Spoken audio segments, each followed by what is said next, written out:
Welcome to Hurrdat Sports Live. It's about as hard a hit as I've seen Stassi deliver in an NHL game. Now it'll change. Nashville's going to catch him. It's O'Reilly. He's behind the D. Feeds it over. Evangelista in front. Score!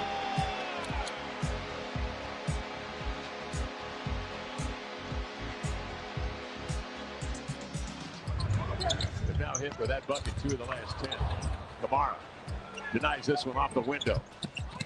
Up top, there he is, Ravi on the scoop right above the rim. Sharp does the rest. Alvarez is continuing to show up night in, night out. Hart steps back, late clock. For three. The Knicks can't miss. Braves on the counter. Why not? Rewards your big at both ends. Owen Freeman to the wing. Zugic at the hot hand early. Dix does it on the glass.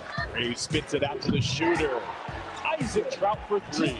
Super excited to be back at Pinnacle Bank Arena tomorrow to take on a tough Bradley team and just keep working on sharpening some things up for our group. Our outstanding sports information department has informed me that we're one of 7 schools in the country with undefeated men's and women's basketball teams right now. It feels good, and we want to do our part to stay that way. Good morning. Welcome in Hurrdat Sports Live, presented by Centris Federal Credit Union. That's Rico. I'm Ravi here at Hurrdat Sports Bar and Grill. What's up, Rico? Yeller. How we doing? Fantabulous. I'm doing pretty darn good. How about you? I'm doing all right. We're doing okay. I can only hear you out of one ear right now, so I'm not loving that. Hey, same. It's okay. So that's not ideal. We'll be okay. Probably. We'll figure it out in the break. Or we won't, and nothing will ever work. You'll be okay. I believe in you. Is that not clicking in? What do we got here? No, did somebody break this? Oh, I love that when that happens. That's my favorite. Good job, guys. You'll be okay. Don't blame the people. I mean, I have to blame someone. Well, blame yourself. It didn't break on its own. Blame you. It was working yesterday. Who was in here last night? I don't know. All right. Well, me. That's fun. You didn't know? No, I didn't. It's fine. I mean, one of my earphones doesn't work. The internet doesn't work. It's fine. It's all good.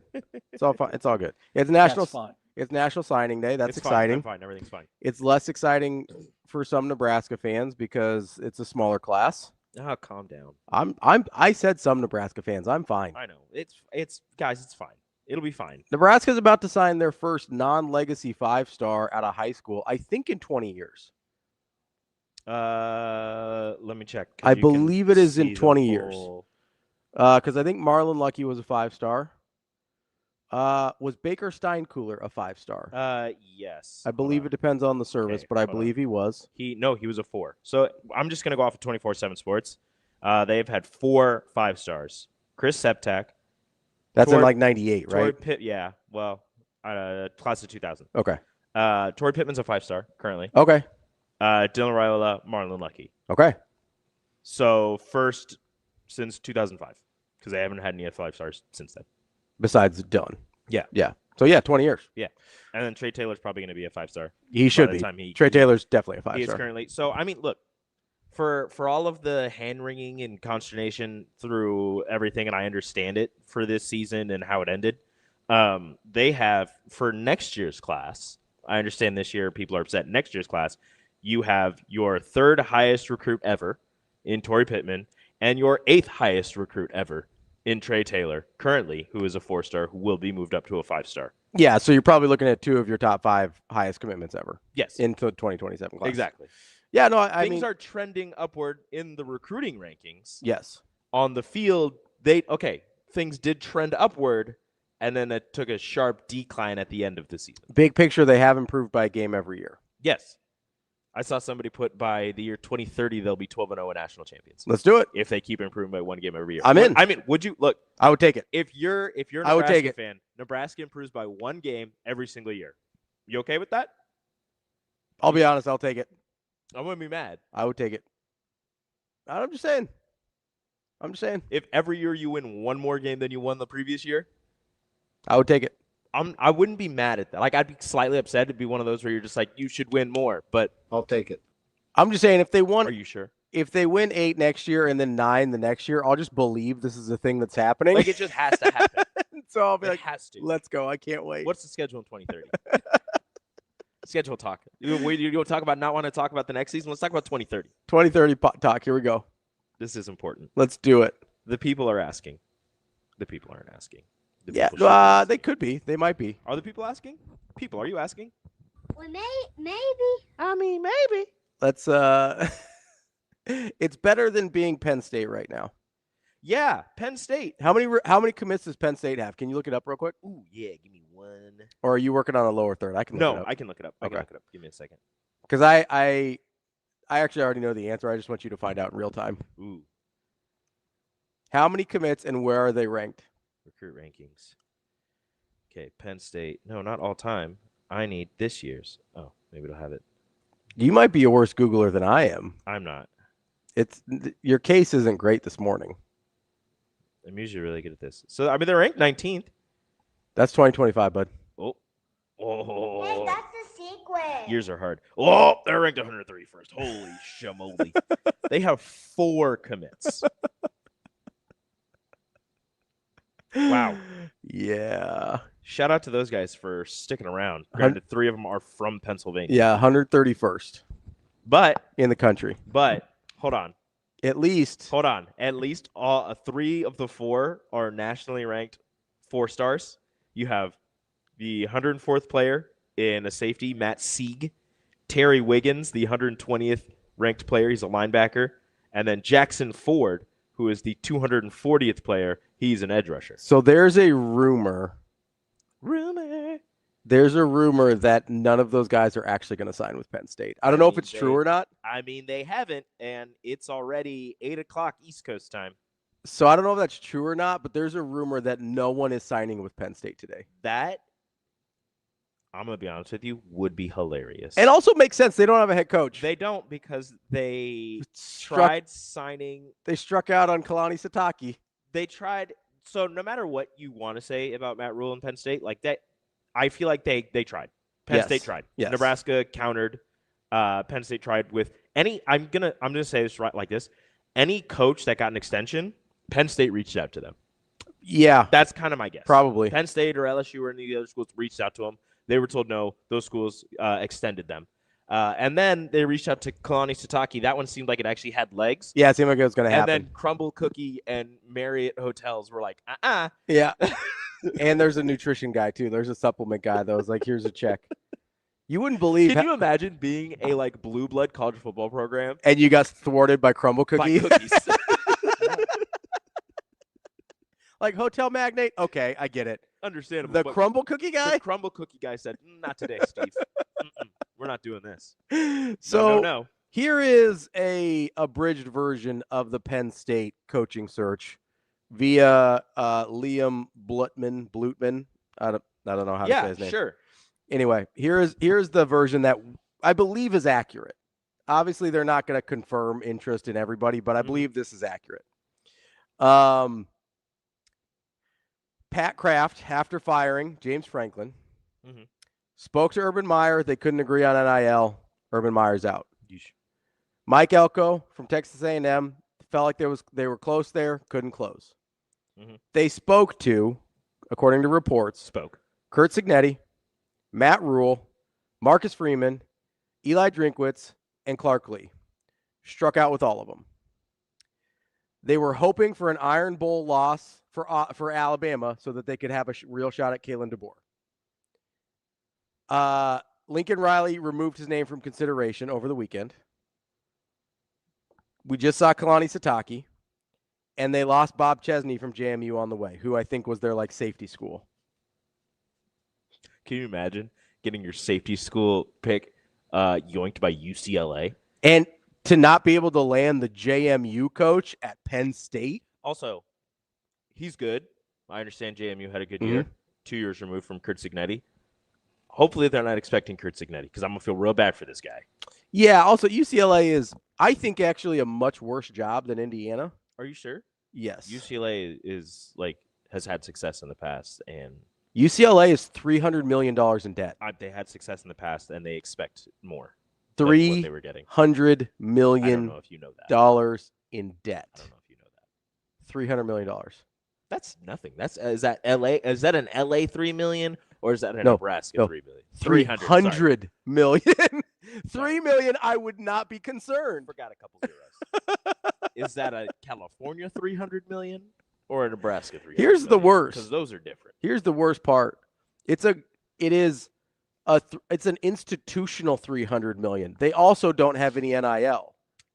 So they're broke twice over. Don't they have movie stars? Who went there? Or is that No, just they all go to USC? USC. UCLA has 0 movie stars. They're in that's a terrible job. Kobe says he thinks it's the worst Power 4 job. I probably wouldn't argue. I disagree. I think that's a bad job. I'm trying to think of somebody else, but I disagree. Give me a second. In this landscape where having money is one of the only things that matters, they are in terrible shape. Boston College.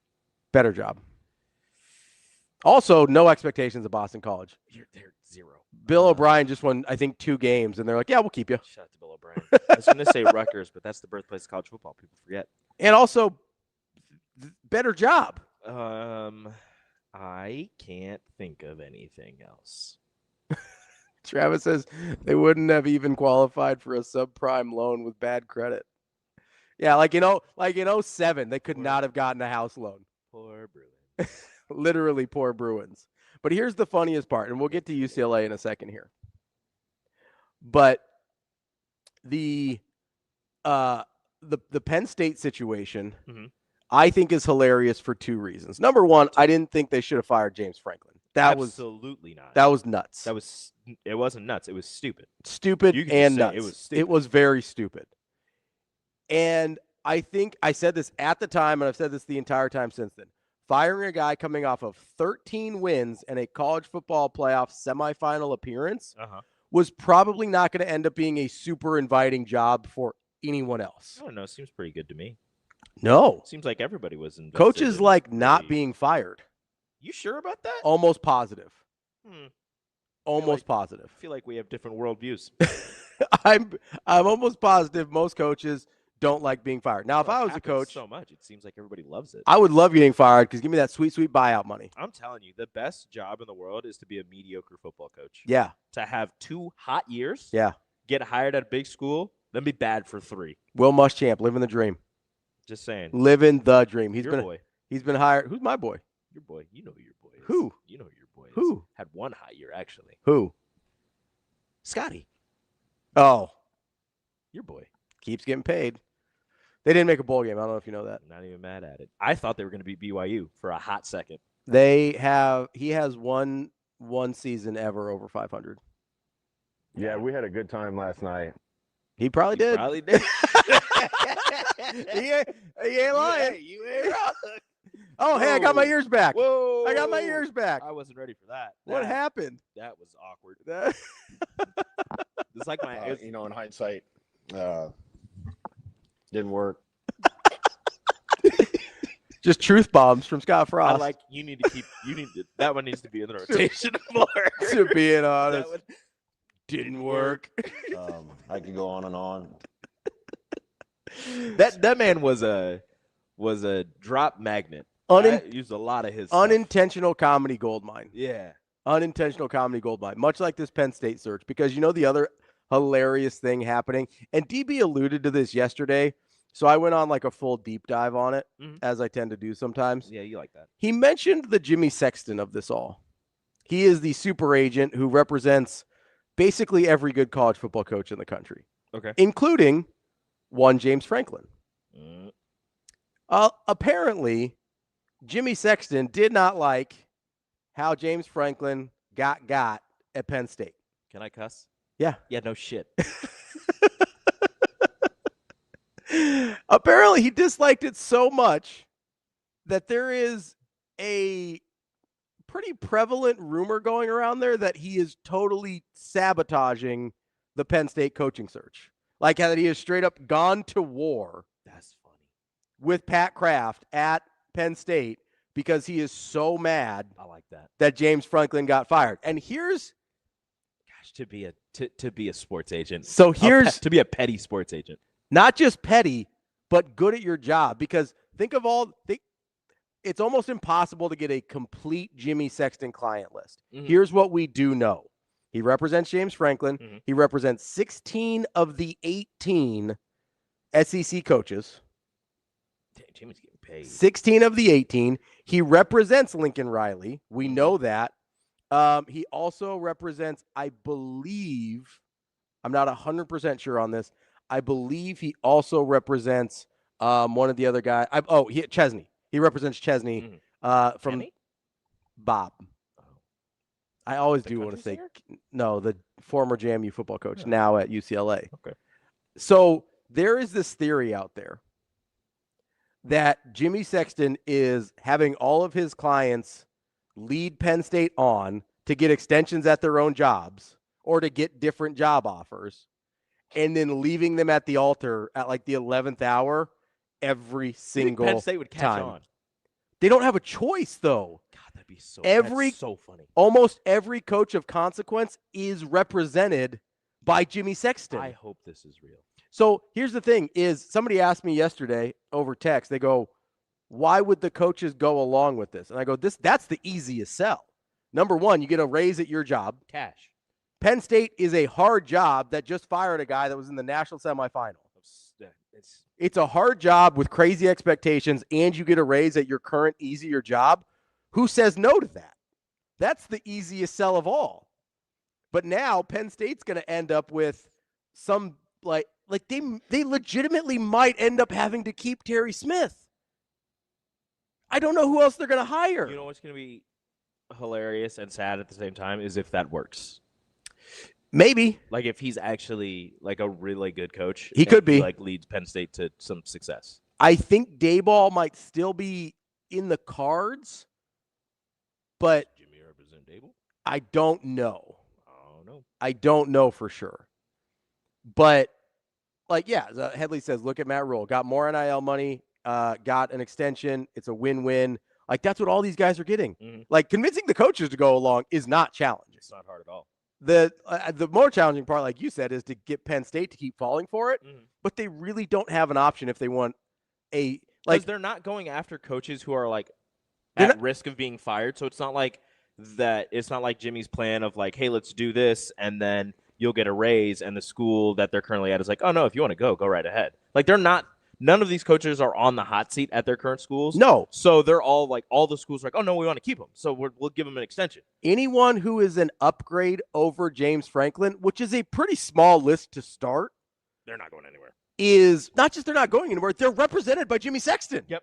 Almost every coach that we consider better than James Franklin is represented by this man who is going scorched earth because you fired, apparently, I don't know if it's just because you fired, I don't know if he has a particular affinity for like James Franklin. Like or not only client, but it's like, are they best friends? Or like maybe he's just me and petty for no reason. It was like, hey, that was really stupid. You're never doing this to one of my clients again. Mm-hmm. But there's a rumor about this alleged sabotage, and this is unsubstantiated besides the internet. So take that for what you will. The internet's never lied to me. That Jimmy Sexton has told his clients, if you still want to be my clients, you will not take that job. Mm. And apparently he's sort of like done like some mafia stuff where he says, if you ever want to be one of my clients to guys that aren't his clients, you will not take that job. And apparently he's good enough at his job that that's working. I mean, like you said, it's almost impossible to get a whole client list. He represents He definitely definitely represents more than the people we know about, but the people we know about is like the murderer's row of big boys. Of college football coaches. So no, I would go along with it too. Like if I'm 100%. I'm just like I want him to be my agent at some point. I ain't taking the If I'm not unemployed currently, I'm definitely just doing what he says. Yeah. Because he's led my career to this point. I mean, look what he's done for everyone else. I know. He's like, yeah, you want paid? You mean he can't do that for you? You want paid? You want paid? Dope. I want paid. Let's if do it. You get paid, I get paid. So, Jimmy, if you want to take me on as a client, I promise not to take the Penn State job. I don't think you're going to get the money you're expecting. I won't take the Penn State job. I promise. I'm just saying. I'll be on the client list. I'm in. Let's do it. If you do take me on, I will take the Penn State job. Because that's a worse sabotage. You're like, you want to go? You know what he should do? Who says no? The best sabotage would be if he like pretends to have a truce, but he knows one of his coaches on his client list just sucks, and he's like, I will allow you to hire this person. Here you go. Just knowing. That's wild that a sports agent is holding a university hostage. He's if all of this internet rumors are true, that is wild. There is a lot of people that believe he is the most powerful man in college sports. He's the who's the baseball? He's Scott Boras. He's the Scott Boras of college sports. Yeah, except for way more powerful because Scott Boras. I don't think Scott Boras is as petty as this. He will just go find the biggest contract. Scott's just trying to get money. Yes, which is an agent, right? Like that's literally their job. Yeah. Jimmy Sexton is standing on business, like 10 toes down. Jimmy's which about that life. I absolutely love. I'm here for it. Like I love a petty king, and Jimmy Sexton is just going. He's going to the mattresses, scorched earth for his guy James Franklin. He's going full Les Grossman from Tropic Thunder. Oh yeah, yes. He's going full. Tom Cruise, the agent. Yep. We can't repeat anything that he said there. Scorched earth. He can't repeat any of his lines. But this is one of my favorite. We do not negotiate with terrorists. Yay! This is one of my favorite college football stories we've had in some time. We haven't had just straight up, like, plausible sabotage, to my recollection. This is incredible. And I love Jimmy Sexton for it. You know what my other favorite tangential college football story is right now? What? Have you seen the TikToks and Instagram reels about Lane Kiffin leaving Oxford and like his hot yoga and Pilates classes? No. So no. Not what? So like every morning he used to like take a selfie at like his hot yoga class or his Pilates class or whatever. Sure. So apparently all these like teachers of hot yoga and Pilates, instructors, whatever, and a lot of the people from the classes they're posting these TikToks that sort of become a trend of like, thank God we don't have to deal with Lane being a menace in class anymore. Like apparently he'd like go and like tip people over while they're doing like yoga and Pilates. Honestly, that's and he'd like, I would do that. And he'd like pour water on the floor and he'd like always complain about the music and like, not even mad at it. I'm not even that's great. Listen, it's funny pranks, but the funniest part is like there's women across Oxford rejoicing that their hot yoga class is not being ruined by Lane Kiffin anymore. Like you know what's great about that is like it's not women in Oxford complaining about him being a creep. It's women in Oxford complaining about him tipping them over in hot yoga classes. Well, hold that thought. Well, I don't. Okay. Because there's a second. Never mind. There's a second type of woman making TikToks and Instagrams in Oxford right now, and those are the ones leaking texts and DMs from Lane Kiffin. Damn it, Lane. Just when I was. Now, to be fair, he was single for much of his time in Oxford, and I don't know when these came from. Those weren't Lane. That was Joey Freshwater. I don't know. Totally different. He's doing it from his verified Instagram account. Damn it, Lane. Like, I need you. Like, get a burner. Damn it. Get a burner. Also, have you heard the Lane dog story? No. What happened to Juice? You're gonna be mad. Oh, what did he do to Juice? Apparently, Juice wasn't even his. Oh, come on, Lane. He just left him in Oxford. Wow. I hope he loses every game. I knew you'd say that. I hope he loses every game. It's not even his dog. That is. It's not even just left him. He's using him for clout. Come on, man. Come on, man. We've gone too far. We've gone too far. That's your barometer? Yes. That's your 1 to 10. That's your 10. If you leave your dog, or apparently not your dog, that's the one. You move and you're like, see ya. You're on a private jet, man. Take the dog with you. Kirk Herbstreit does it every week. Not his dog. Who does the dog belong to? Not a clue. This is outrageous. I thought it'd be like his daughter's dog or something. Yeah. Not his dog. I feel this is fraudulent. I'm out. Speaking of his daughter, I'm out on Lane Kiffin. Is his daughter's boyfriend still on the team? I have no idea. At LSU? I would. Like, is he a sophomore, junior? Like, does he still have a year, whatever, left? I would cut him immediately. Be the first thing I did. Bro, could you imagine dating your coach's daughter? No. And then, like, what if you break up? Man hasn't seen playing time in a while. This guy was a not a butt kiss. Was it a butt kiss? I think, yeah, he's a linebacker. He's a butt kiss award finalist. Hasn't seen the field in 3 weeks. What happened? Broke up with Lane's daughter. That'll do it. Having great practices. That scout team linebacker. Incredible. Great. Incredible stuff.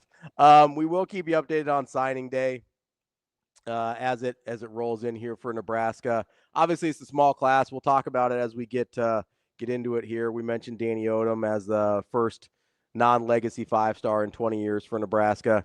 They've got 2 committed, or soon to be 2 committed for next year as well. So heading in the right direction. But we'll, as those signings roll in, we'll keep you updated on those. We'll also talk to Brian Christopherson at 8. We'll get his thoughts on signing day and the defensive coordinator search and all that is going to entail in terms of staff changes and everything like that. I don't believe we've heard any portal news as far as I know. I haven't seen anything yet. And at this point, it would be indications to enter the portal, but we see that a lot. Makes their intentions to enter the portal known. So we'll see. I think a lot of people, myself included, expected some of that on Monday. Did not expect the defensive coordinator to get fired on Monday. I did expect some portal news. So we'll get into that and everything else with we'll get into that and everything else with Brian Christopherson here at 8 a.m. We'll talk to Andy Kendi at 8:30. Wow. We will also who do we have at 9? Who do we have at 9? Yeah, who do we have at 9? Great question.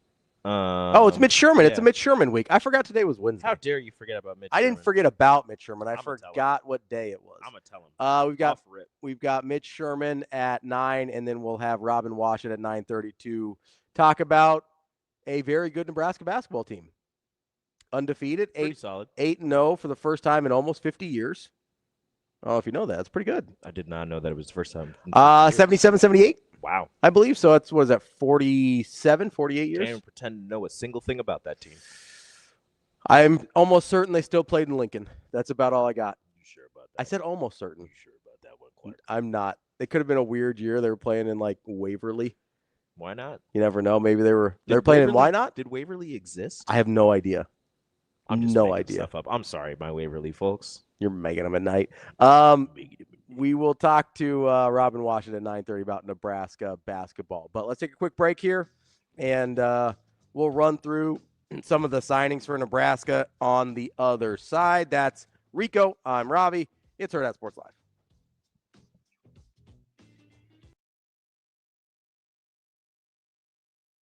Yeah, I mean, that was a super fun experience just to be able to go down there, not have a ton of prep for that Virginia game, just be able to work together and get the win. It was super fun, amazing experience. Gives us a little taste of like Big Ten tournament with the back-to-back games and stuff like that, but I think we competed well down there and it was a lot of fun.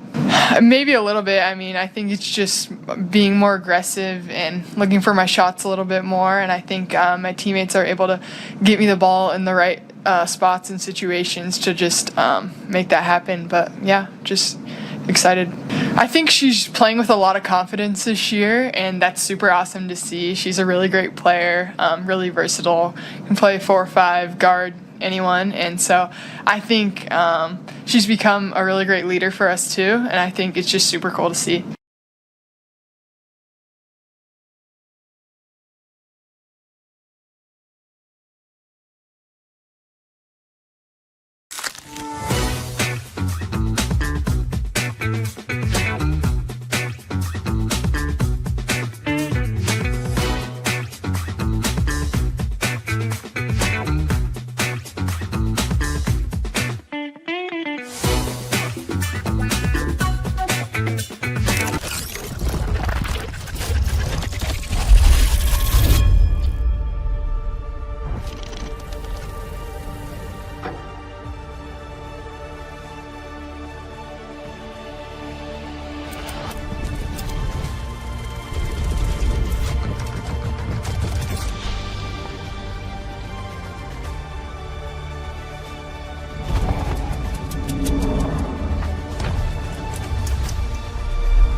Speaking of Lexi Rodriguez, she's the all-time digs leader at Nebraska. Now, who did she pass? She was a coach at, I can't remember what was it? Kayla Banworth? Not Kayla Banworth, and she's an Olympian. Wong. Good job. I don't know. I'll give you a hint. She's an Olympian. Jordan Larson. Not quite Jordan. I was going to say Jordan Larson. Miss Wong.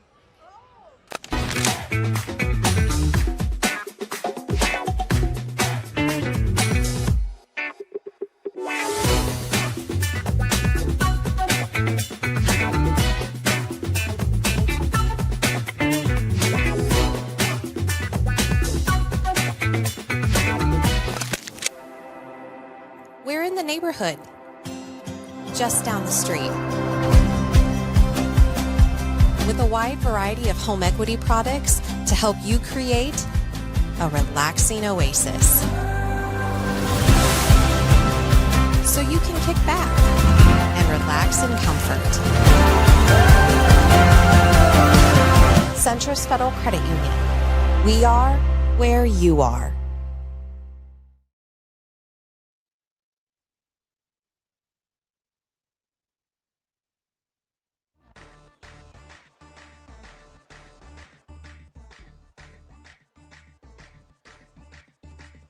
You're listening to Hurrdat Sports Live.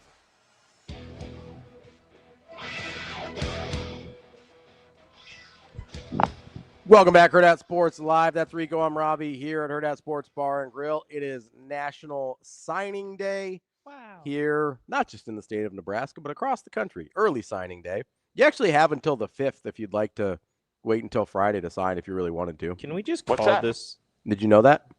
Can we just call this National Signing Day? Like it's not even early National Signing. It's just signing day. Well, technically, you could still sign in February. But if you like really wanted everybody, to. that we'll just call that late National Signing Day. Then this is just National Signing Day because anybody of importance, anybody that is necessary or very highly touted, signs today. Pretty much, or yeah. Signs these next few days. Speaking of guys that have signed already, 5 for Nebraska have already signed. Danny Odom, the 5-star. The 5-star corner, Nayland Scott, the 3-star receiver, Larry Miles, another 3-star receiver, Jace Reynolds, the local product, the only in-state kid in the class. He signed as well. And then Jamal Rhule, who we spoke to earlier in the fall when he committed, the running back out of North Carolina, have all signed. There are 4 that have not signed yet: Claude Mpuma, Luke Sorensen, Rex Waterman, and Hayden Ainsworth. So we'll wait on those. And we'll let you know once those start coming in. The big one there, obviously, Claude Mpuma, the 4-star offensive tackle. Big boy. One of the top 150 players in the country. So he is in Chicago or the Chicago area. So makes sense that he may not have signed yet. They can start at 7. So it's usually somewhere between like 7 and 8 o'clock. The other 2 guys, Luke Sorensen and Rex Waterman, are West Coast. Hayden Ainsworth's in Mississippi, so that one's a little weird that he hasn't signed yet because it's 8:30 out there. Maybe he's going to have a whole ceremony thing with other people at a school. Yeah, maybe it's like a whole – sometimes they do that. Sometimes they like set the gym up. Yeah, those are later. Because, like, there are kids here in Nebraska who their signing days are until, like, 3 o'clock or whatever. Granted, I don't know if they sign earlier and, like actually sign. Fax it over. Yeah. Do we still fax? I think they are still faxing them. Faxing things? I don't know if they're – I don't think they're schools. e-signing yet. Not yet. It doesn't seem like it because you don't see like the iPad up there, and they're just like, you know. I would. I think they're still faxing it. I'm pretty sure. I faxed mine. Yeah, did you? I did. I had a signing day at my school. To UNK? Yep. Me and my boy Chris Luring. Shout out to Chris Luring. He signed for wrestling at UNK. Yeah. Yeah. Big UNK family over there at Bell West. No, just you two. Just you two. Just the 2 of us. But you guys didn't know that Rico ran track at UNK. Dude had speed. Still got a little bit. Allegedly. Not a lot. Not a lot left in there. That's a secret. It shouldn't be. It shouldn't be. You can also run fast for shorter. Oh, yeah. You give me short spurts, I got you. And less frequently. Yeah. Than you used to. Then it's like heavy breathing, and then I'll give you like a ta. You were hurting after that football game. A little bit. Didn't stretch. Didn't do anything. But it was still showing out, right? I mean. You did. You had the nice juke. You had the nice juke. It was good. Yeah. It was good. Yeah, it was It was a little rough, though, for your boy. Still got it. Your boy still got it a little bit. So that's where we're at on National Signing Day for Nebraska. As stated earlier, when those other signings come in, we'll keep you posted. If anything weird happens, I don't expect it to, but we'll also talk to Brian Christopherson about that. We did get some news yesterday that there is supposedly a 10th member of this class that's going to be involved. It is another Australian. Seems like Mike Eckler is going to bring over a kicker. Why? You're pretty good on kickers. You can never have too many kickers. Feel like you can. No. Kickers, you've seen this before. Yeah, you're right. Kickers are like, oh, we've got a kicker. This guy's great. And then he loses his mind and never makes a field goal. But again. we have 2 kickers who are pretty solid. Cunanan was good this year. Cunanan was good this year. We still have Tristan Alvano on the roster. We have no idea. We really have no idea what he is as a college Tristan kicker. Alvano was good for a hot minute. And then he wasn't. Then he got hurt. Right, but when he tried to play through being hurt, it wasn't very good. Because you didn't have any other kickers. But now you have Now you have 2. I understand that. And I think Tristan is a junior. Is gonna be a senior. Yeah. So I mean, he's been here for 3 years, I think. Yeah. So Did he get a med red? He might have, but it's time to start looking at new kickers. All right, whatever. You can never have it's good to have another kicker. I'm not mad at it. I'm just confused. Why? I'm not going to question Mike Eckler's decision. Yeah, you're all of a sudden you're like, listen, out of all the coaches, Rico here. I don't know about Mike Eckler. Look, I didn't say that. Don't you dare. Rico out on Mike Eckler. Don't. That's what he said. Stop it. People are going to take this out of context. I don't want that. Ridiculous. David says Rico said quick spurts. How many kids do you have? 3. He's got 3. Really, Dave. Travis. All these hoes laughing like something funny. Thank you. Travis says Ridiculous. Kickers are a fickle bunch. Yes, they are. Yes, they are. Kickers are fickle? Yeah. Say that 5 times fast. Kickers are fickle. 5 times fast. I don't want to. Exactly. Yeah, so you can never have enough kicker. It's kind of like relief pitchers. Like you just always need more. Yeah, I did see a video of the Australian kicker booting a supposed 60-yarder. Supposed. It said 60. He said it was 60. Dane Coyote has a request here. He would like us to explain for the 1,000th time. It might be less than that, but it's close. I haven't explained once. Why the class is small and why that impacts the class ranking, obviously. Mm-hmm. This is a numbers game with the rankings in terms of you can have a decent star average in your class, but still be a small class, and you won't have a very good ranking.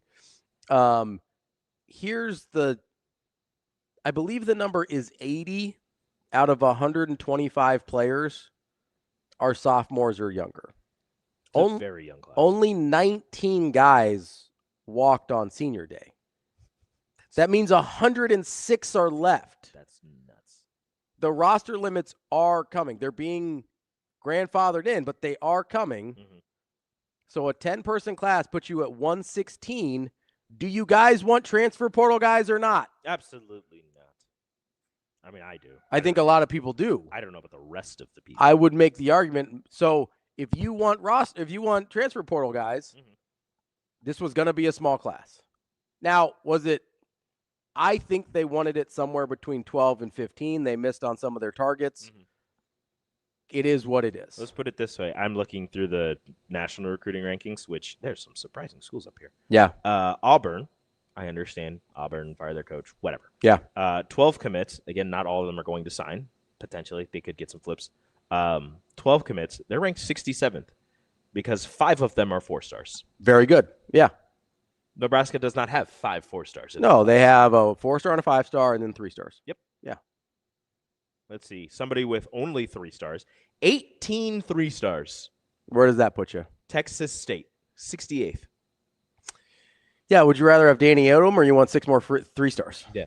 I'll take Danny Odom. Do you want all 3 stars or do you want a 5-star and a 4-star sprinkled in and then you go out and you get some transfer portal guys? Because also, I don't know if you guys realize this, there were a lot of coaches fired. Yes. And a lot of coaches fired usually means a decent amount of transfer portal guys. Yeah. And not a lot of times, I would say more often than not, you're going to have some of the really talented guys on those teams enter the portal because they know what they can do and what they did with the previous coach, and if their style doesn't fit with the new coach, and their market value is going to be higher also. they still want to show out. Cloud and Puma has signed, so we're good there. There we go. Thank goodness. Whew. Yeah, I mean, I thought Vanderbilt was going to come in and swoop him. Yeah. A 5-star quarterback flipping from Georgia to Vanderbilt was not on my bingo card. That's crazy. Like, Clark Lee is doing work. I don't know what kind of voodoo dolls or rituals he's got going on at Vanderbilt, but I kind of want to see it keep going. Mikey Mike, how do you think guys get older? Like, yes, they're young now, but those freshmen and sophomores become sophomores and juniors. Also, that's how you get older. So I'm not saying you said this, Mikey Mike, but there have been people who don't like the transfer portal because you're bringing in guys who were go for a reason and they don't have the right camaraderie and all this stuff. That's how you get older guys quickly. Yes, is through the transfer portal. Yeah, but you've got this whole 80 group of guys that are aging together in the program. Like, that's how you get older. Guess what? Next year, they're going to be older. They'll be sophomores and juniors. That's crazy. And then the year after that, they'll be juniors and seniors. Oh, my goodness. And in the meantime, you're going to try and supplement through the transfer portal. I understand that. Ravi, how does time work? Well, it depends on if you believe in a linear model of time or not, or more of a multiverse situation. You know what? I don't want to do that. Okay. I'll say I don't want to do that. You asked the wrong question. I don't want to do that. I'm a time travel nerd. I thought you'd say you're a time traveler. I knew it. This is where I break it. Rico, actually, I'm a time traveler. Why haven't you given us any type of knowledge about the future? Why you knew what was going to happen this year? You son of a. That's part of the Shane. He knew. He has an and old, we let him off the hook. He has an old soul, so he's probably just traveled from the past up to here. Oh, that explains That's some true. of his tendencies. I do have an old soul. I'm a bit of a curmudgeon, as some people would say. Dang makes a good point. The most successful teams aren't building out of the portal like FSU. They're supplementing. That's also accurate. Like, you can get good guys in the portal. You can add areas of need in the portal. Most of these teams that are sustainably good, then those guys are not getting like those. We've seen this, and it can work on sort of one-off years. And we've yet to see it work sustainably for multiple years. And DBJ brings up a good. Nebraska will also lose people to the portal, so the transfer haul will be larger as well. I hope it's nobody important. But like, we haven't seen anyone sustainably say, this is how we're building our team. Not in college football. College basketball, sure, totally different. All the time. But college football, we have not seen a team have sustained success year after year after year. Like, we saw Mel Tucker do it the first year, then it fell off the map. Like, you are gambling so much if you're relying on the transfer portal that, and I get that it's quick fixes, a little bit faster, a little bit easier. Dan Mullen just did it out at UNLV, but again, UNLV famously not in a power conference. That also makes a big difference here. Also, will it work next year? Again, and he's done it for 1 year. The Mike Norvell situation at Florida State is an excellent example. It's been they got to 13-0, right? And then they go 2-10 and 5-7 in back-to-back years. So maybe next year they will equal the 13 wins they had the 1 year, and it will have taken the next 3 years to do that. Just took them a little bit. So, like, I don't know if that's the model you really want to follow. It's not a model for consistency. No. I like bringing it, and Coach Rhule's talked about this. He likes bringing in transfer portal guys with multiple years. So you're not getting super old right away there either. Guys like Williams Winery, guys like Elijah Pritchett. Now, when you have to, you go get a Rocco Spindler and a Dane Key as well. But for the most part, I think, I don't remember the number, but over half of the guys last year that they brought in the transfer portal had multiple years left. That's intentional. Like, that's for a reason. It's too hard. It is too hard to try and build your team that way consistently with 1 year rentals. Yeah. And I don't hold it against the players at all.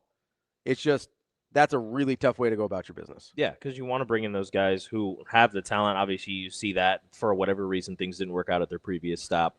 You bring them in, and you brought them in for a reason. You saw something that maybe wasn't being used wherever they were, like a Deshaun McCullough, you believe that he's a really good pass rusher, but they have him playing safety and linebacker. You bring him in for the first part of the season, it was working out pretty well. He got banged up. Then he got hurt and things changed. Yeah. Whatever happened. But to bring in guys with multiple years, I think that's great because it's kind of just an extension of the recruiting class from like maybe it's somebody that you had your eye on the previous year or 2 years ago. Things didn't work out. Maybe they ended up redshirting it their year, so they still have 2 to 3 years left. So it's somebody who you already did your homework on, and maybe the previous school already got them to that weight, that strength that you were planning on getting them to. Yeah. You can bring them in and play them right away. Yeah, it's entirely – and so there's different reasons. Like there's different reasons to bring in portal guys. And frankly, like you mentioned, with all of the turnover in coaches this year, that is – I would guess the leading cause of transfer portal entries across the board, whether it's a position coach, coordinator, or head coach that leaves. That is that's a huge, huge part of why people enter transfer portal. So it's not like, oh, there's something wrong with this kid. That's kind of how people used to look at the transfer portal. And I'm sure for some of them it still is. But for the most part, it's, hey, I was 18. This situation has either changed or isn't what I thought it was going to be. I would like to try something else. Yeah. Like, that's just what it is. Things change. Things do change. You get somewhere. I've heard this a few times from a few people where the coaches put on faces for when they're recruiting, when they want to bring somebody in, and then you actually get there and it's a completely different person. And that's kind of something that I believe Matt Rhule and his staff have tried to avoid or have been avoiding, where you don't go on the road and put on some type of mask, some type of persona when you're recruiting somebody. And only to bring them in and be a completely different person. That's why Rhule said he wants these guys, when they do come in for visits, to go to practices, not just the game, but go to practices and experience what it's going to be like when you are here and how they're going to coach you up or how they're going to coach you outside of a game atmosphere. So if that doesn't happen, you have these guys who end up going to these universities and finding out, oh, this is nothing like I thought it was going to be. Let me peace out. Let me go somewhere else real quick. Yeah, and that's not, yeah. And so, again, I think the transfer portal will be a big part of Nebraska's plans this year. I also think the transfer portal class, it wouldn't surprise me if it's about the same size as the high school class, about another 10, 12 guys, somewhere in that range. Also, there's a second signing day. So, like, anybody if there's people who don't end up signing during these next few days, Nebraska will do their due diligence, look into that, use the portal, because like we said, they're going to lose people. So they're going to have to supplement the roster. Also, I still think that did the extension for the roster size, did they get grandfathered in? Yes, I believe I am not totally sure how it works, but the guys that were currently on the roster last year were allowed to stay through this year. Are allowed to stay through their eligibility. Okay, because I was going to say that there's also that. Yeah. Where Nebraska does have a larger roster than a lot of other schools around the nation. So a reason for a smaller recruiting class could be, like you said, the freshmen, sophomores who are moving up, who are still going to be with the team outside of, you're not banking on anybody transferring right now. So the signing day you guys don't want to bring in too many. The signing day guys do count against the future cap. I don't believe the transfer portal guys do. Okay. Because they were enrolled in college. I believe they're part of the grandfather name, even if you switch situations. So, but that's also a situation you got to keep your eye out of. Yeah, absolutely. Like there's a reason this class is smaller. Like, if they had needed to sign 20 guys, they would have signed 20 guys. I don't know if you would have liked all 20 of them. Yeah. But they would have signed 20 guys. Like this was always going to be a smaller class. Funky Giblets, when does it? So technically it is in effect now, Funky Giblets, the 105 roster limit, but anybody that was on a roster this year doesn't have to get cut. So it won't fully take effect until probably 5 years from now.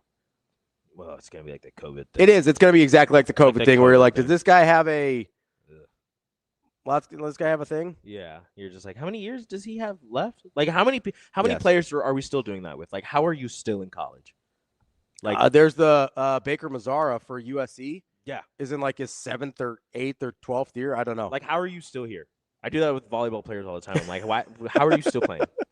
It's going to be worse when, there's some of us it's going to take a long time, and by some of us I mean old people like me, where whenever they switch to the 5 years of eligibility is really going to mess with my head because guys will literally be playing for half a decade, and I'll just be like, "What's happening? Why are you still here? That's crazy. You're at the same spot you were 4 years ago. What's happening?" I mean this in the nicest way.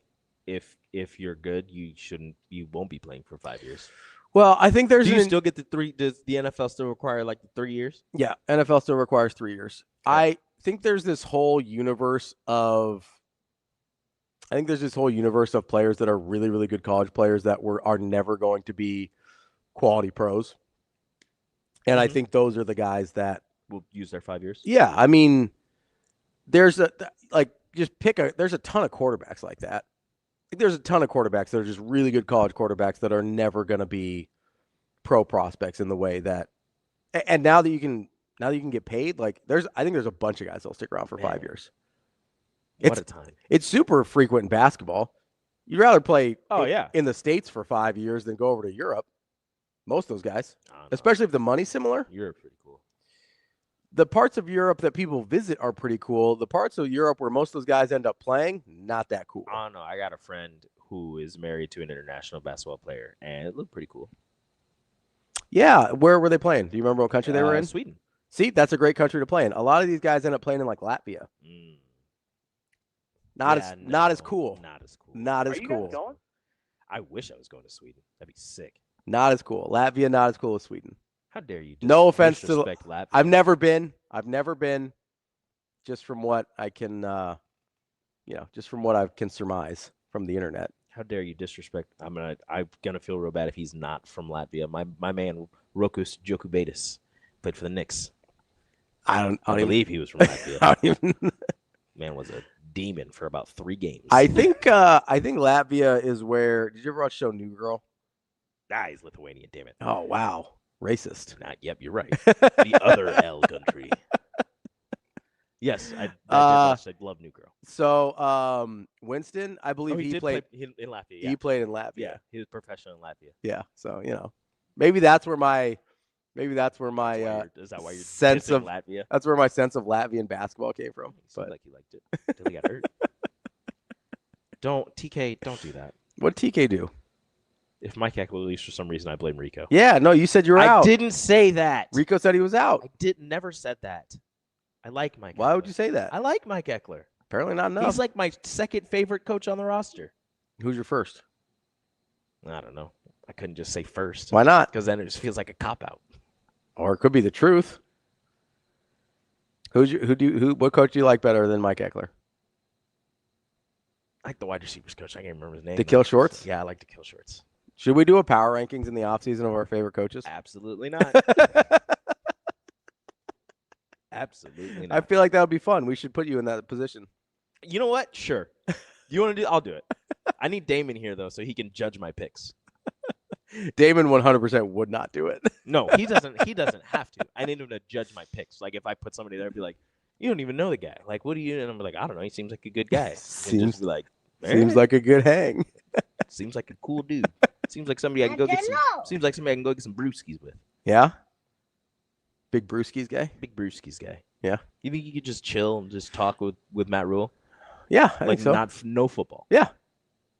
Probably. He seems like interesting. He seems like he has enough interest. Do you think Matt Rhule would ever invite you on his podcast? I mean, that'd be awesome. Probably not though. You ain't getting me. No, probably not. You ain't that cool. I agree. We're agreeing on this. You ain't that cool. You ain't like that. You ain't your House Rules podcast guy. Listen, only half of our show can ever be on the House Rules podcast. DB already took that one, so. Wow, he's probably right though. Dibs on next. I will say, if you get an invite before me, I will. I know you're busy, Matt, because after all the signings, you're going to talk about him. But I'm here, my guy. Yeah, I don't know what we're going to talk about, but that sounds soft. UNK track. Hell yeah, we can. Yeah.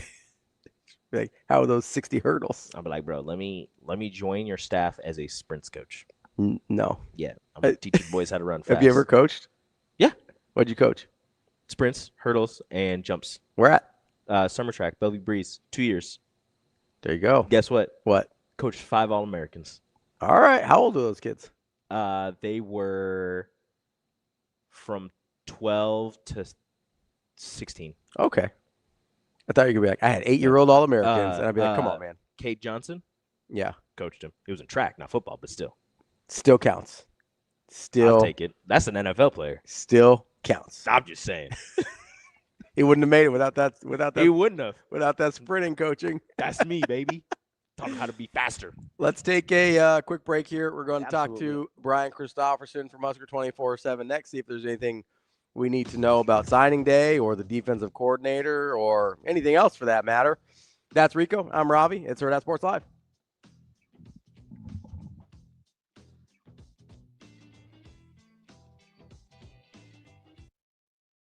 Yeah, I think that feels good. I mean, that's something that really matters to us. We put a lot of thought into trying to build our non-conference schedule in such a manner that we can really have that standard metric stand out, I guess, as a part of our resume. And ultimately, this team is hungry and eager to be in the postseason, but not just to be in the postseason, but advancing there. And so everything matters. Every game matters. I think the focus for our team is just one game at a time and what needs to happen today in practice to help us be the best team we're capable of. But just really good that the everything's kind of coming together for us to be a top 15 team in the net, and hopefully that people will take notice of that, and that will start being talked about as a team that could potentially host in the NCAA tournament.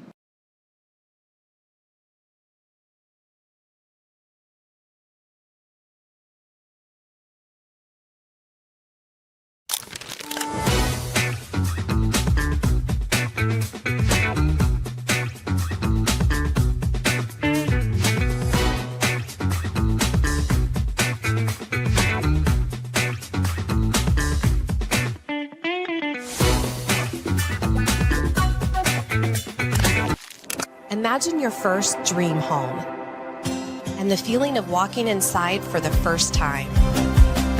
With Centrist Federal Credit Union's First Time Home Buyers program, you are at the doorstep of bringing your vision to life.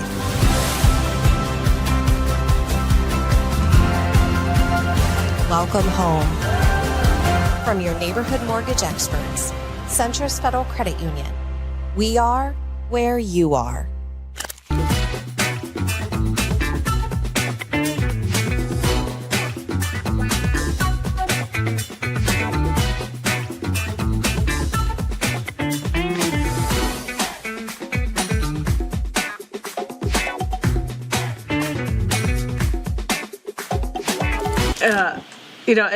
You go through a lot of emotions because, of course, spent 8 years there, still love everybody associated with that program. And to watch them have some awesome wins was really great. And then to see some players that, had played a lot have to step up and deliver, I think was really, really satisfying. So, of course, I still want them to be great. That's why the bummer about having them in our bracket is we both can't be in Kansas City. So, but no, I mean, they're a really great team, and I think there's no doubt that they were going to have a great season. They should be very proud, and it's just I'm proud of them. So hope they can make a deep run, sort of deep.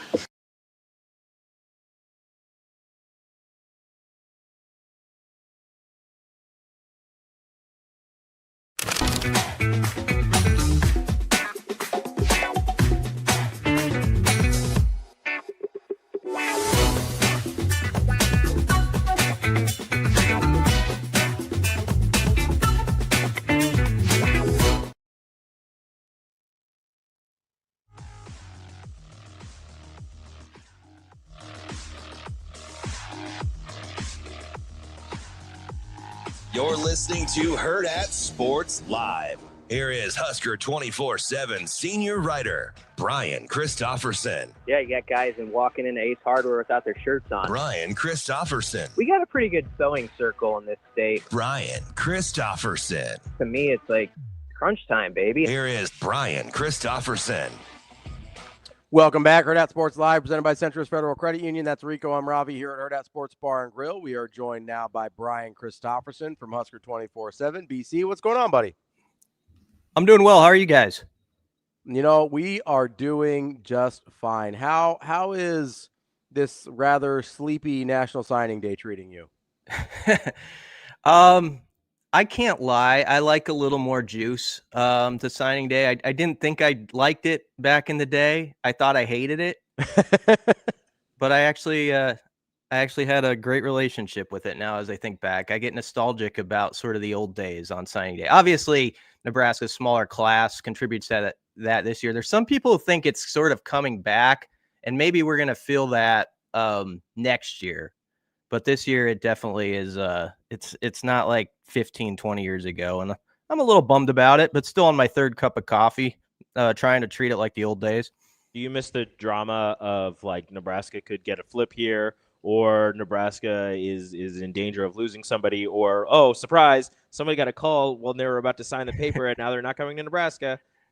Yeah, I like that stuff a little bit. I like a good, truly literally 11th hour situation, which we have had like in years past, like at 11:30 p.m. the night before, where there's some there's guys like whose names are like stuck in my head, like Travell Dixon is like a name from Husker recruiting past, where there was like some drama in the last hour.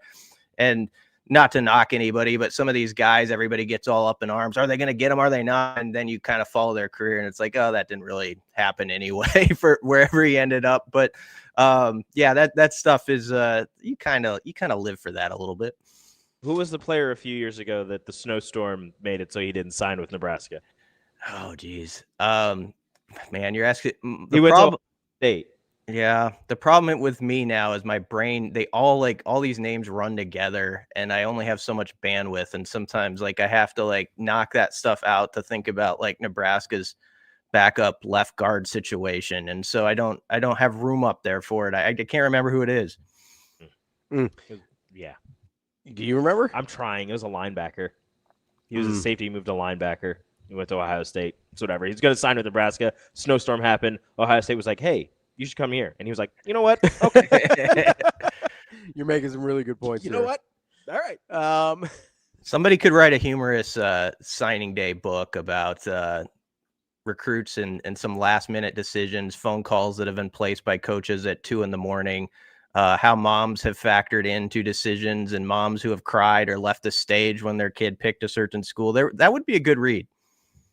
Yeah, the moms of the situation, I feel like you could write it. You could do an entire just that, yeah, 30 for 30 on the moms of signing day, because wasn't Terrell Pryor one of those? I think so, yeah. Where he wanted to go to Oregon, I think, and his mom was like, absolutely not. No, you're not. You get the mom, you get the recruit usually, but sometimes there's a split at the last second. That would be one of their best 30 for 30s. Javonte Jean-Baptiste. There you go. Okay. Yep. All right. Thank you. So BC, obviously we knew this was going to be a smaller class. It looks like everybody but the West Coast guys have gotten their letters of intent in. What do you make of this class? Obviously a couple of really high-end guys with Impuma and Odom on the top. Just your overall evaluation of the class, including, I guess, whether or not you expected it to be this small, maybe a little bit bigger, and how you just think the 26 class played out overall. Yeah, I guess probably a few months ago, I would have suspected it would have been, I don't know, maybe 12 to 15 guys. So the fact that it might only land at 10 is probably slightly smaller than I thought. I've said on this show, Ravi, we've talked about how you evaluate classes, I think is different than it used to be, just because of the portal. And I have like the sandwich theory, where you almost have to look at like the class and what's each portal thing around it look like, and then combine it all together and who's actually contributing for you. Of course, we know that for better or worse, and people can have all sorts of opinions on this, 91 of Nebraska's players this year were sophomores or younger. So just a simple math situation made it so that you couldn't take as many of this class. We obviously see that they're loading up for 27 and 28 and trying to get way ahead of that. So you have to keep that in the back of your mind. So I would tell people that there are concern areas. Don't get me wrong. We saw them the last couple of weeks of this season, and people have expressed them, and that's fair to do so. But I don't think Nebraska's national ranking in this particular class is near the top of my list. Like when some people use that as a bullet point of how things aren't in great shape right now. I don't think that applies because I think you have to look at a bigger picture than that. And obviously you asked about like, certain guys like Danny Odom. I was going through all of his stuff last night or a couple nights ago. And kid's a stud. I mean, I get the 5-star stuff, and I don't get all caught up in that, but 24/7 Sports ranked him number 31 overall. So he's one of the highest rated Nebraska signees they've ever had. And if you watch him, he is a lockdown corner, has unbelievable body movement when the ball's in the air, great instincts. And the thing I like about him is he slips through blocks. Like guys have trouble like kind of locking him down on the perimeter on blocks, and he'll make tackles. He's not shy to get physical. So all the stuff kind of works together for him to be ranked as he is. That was a huge poll, and we can't forget that just because that one didn't have signing day drama. Remember the day he committed, that was like kind of a back and forth. Ohio State and other schools were involved, and Nebraska got him. So you can't forget about a win like that on today. Oh, and so when you talk about Danny Odom, I do think I think it's interesting to remember. You mentioned one of the highest rated guys they've ever signed. Rico and I did this earlier. He's the first non-legacy 5-star to commit in 20 years, basically since Marlon Lucky. Yeah. And we haven't had a lot of experience with this level of recruit when we're talking about Nebraska. And there was quite a bit of drama with him kind of throughout the process because people thought, I believe Michigan and Ohio State were making really strong runs at him. Is that correct? Yeah. Day of his commitment, I remember like an hour before we had all our stuff loaded up because there was a very real shot Nebraska was going to get him. But then it was like, no, I think it was Ohio State who was thought to have the upper hand for like an hour or two beforehand. And then there was sort of a delay in his announcement. And so that happens and you're like, okay, Nebraska got him, but this will be drama filled to the end, right? You kind of get that in your mind.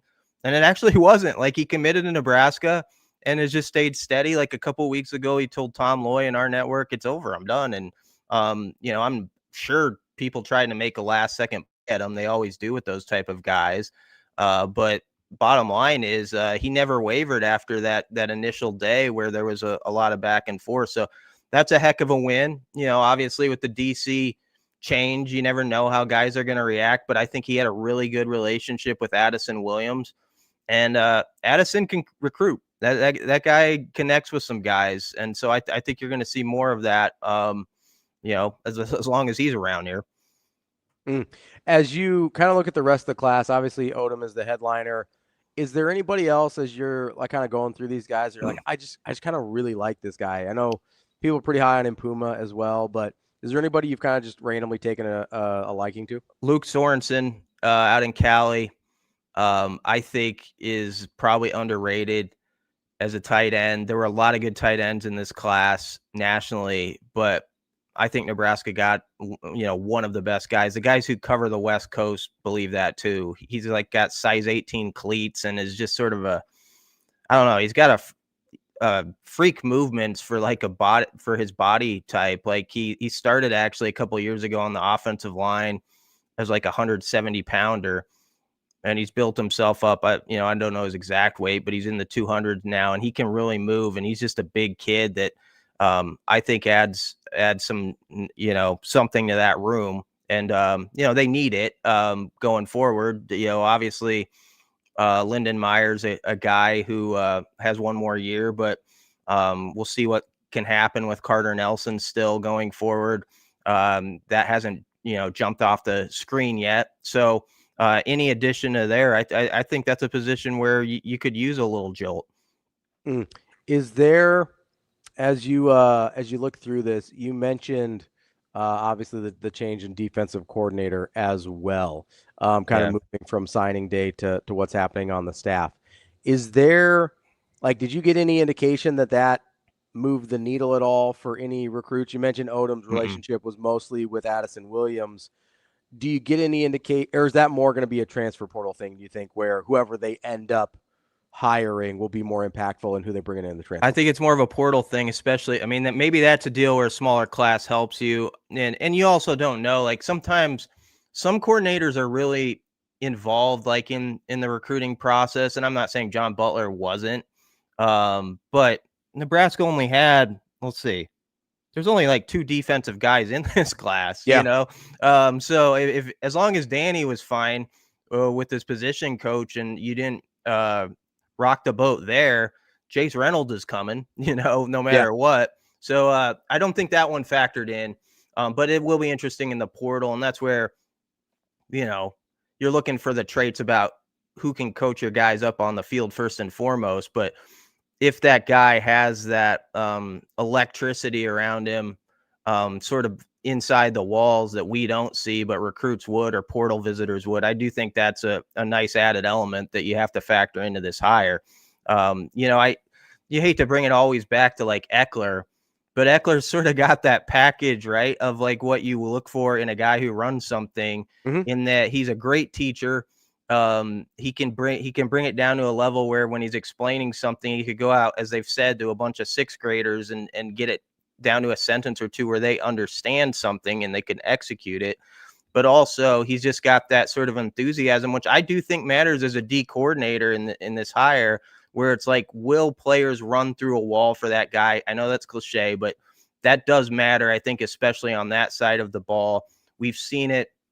You know, you'd have to say whatever faults you thought Bo Pelini had, he got the head coaching job here because in 2003, those guys would have done anything for him. And so that kind of mentality, I think, can carry and especially help in the portal stuff too. BC, as you start to think about who the next defensive coordinator could be, where did you start? Did you start thinking of names you liked or qualities that you wanted in the position? I think I'm like everybody else, where you're kind of throwing the obvious names at the dartboard, and then there's sort of like, you know, there's a little under the radar guys who aren't as obvious. Like you start with the high profile guys, and then, you know, you work your way to like the Toledo defensive coordinator and guys like that, who's like, well, maybe that could work too. You kind of start looking at sort of numbers like that. I'm not that far into it yet. I don't know. It'll be interesting today at the press conference because Rhule's really downplayed. And I think part of it is just he was talking to his players in those press conferences, but he hasn't really been big about that whole like 3-man, 4-man, 5-man kind of discussion that has been out there about like what type of scheme you want. And basically he said in the previous press conferences, you know, just go play, make plays. I've had defenses that have had success stopping the run in all sorts of schemes, but it will be, I think, of curiosity to the fans today to have the itch maybe scratched if he's leaning a certain way or if he's willing to divulge if he wants to tweak scheme or talk in any way about that, or if that's just not the main factor and maybe he's looking for just like personality traits. I think one of the things you look at though, Ravi, is like, it doesn't have to be this, but it sure would be nice, I think, if the guys the Big Ten life a little bit, been through this league. That would be an added trait that would be beneficial, and also probably a little more experience than, you know, John Butler had as a coordinator.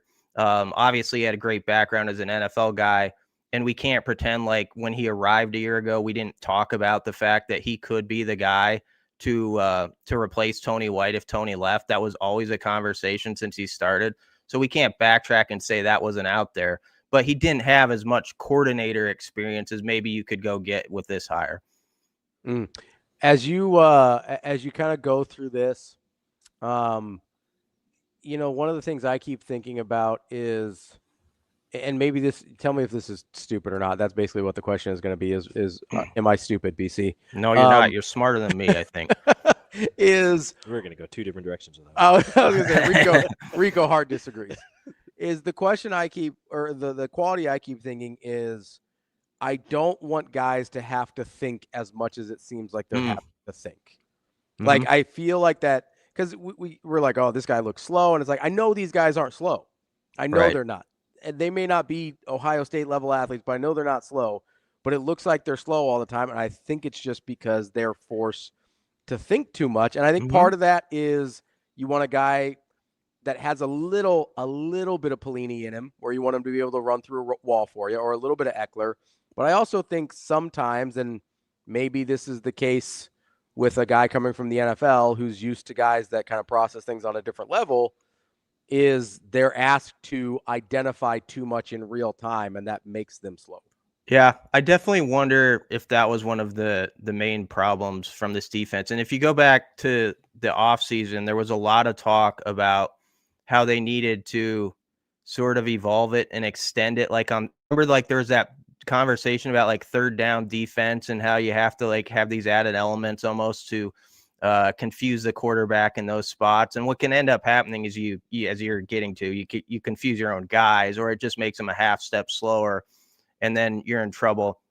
It's been talked about for 48 hours, so it's nothing new. I think John Butler had a tough assignment. I do. With the D line as it was, I thought this was going to be a development year on the field in games. And whenever you're in that situation, it's sort of hard to whatever you do to cover that up sometimes if you have guys that aren't getting off block. So I think you have to recognize that. But I think there is something to what you're saying. How much do we pay our respects when Iowa comes around every year to those quotes from Nebraska's staff? They just do what they do, it's sort of that everybody, they kind of do the same thing they've done for 20 years. Dana Holgerson talks about they're doing the same thing they did against us in the Alamo Bowl when I was at Texas Tech in 2001.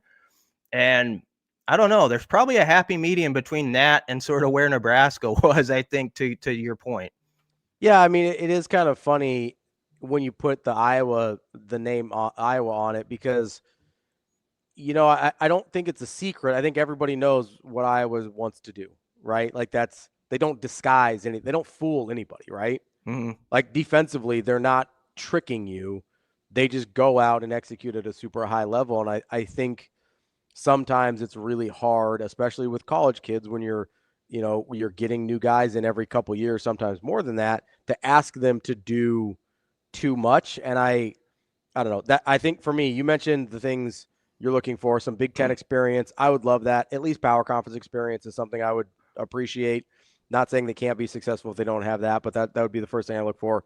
And then sort of an offshoot of the simplicity part of it is just find a way to get your best athletes on the field. And I don't know what the answer to this is.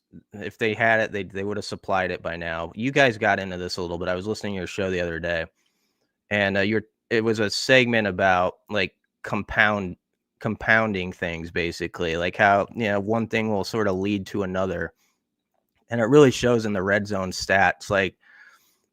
Maybe you can even the teeter-totter out, if your run defense is below average, if you're a group that can have takeaways or inside the 20-yard line, you have the ability to stand up. Nebraska let teams score touchdowns 24 of 31 times. Mm-hmm. That's incredible, bad. I mean, they would have had to be 25% points higher to have been in the top 25, which was obviously a long way away. They're last in the country in touchdown, red zone defense.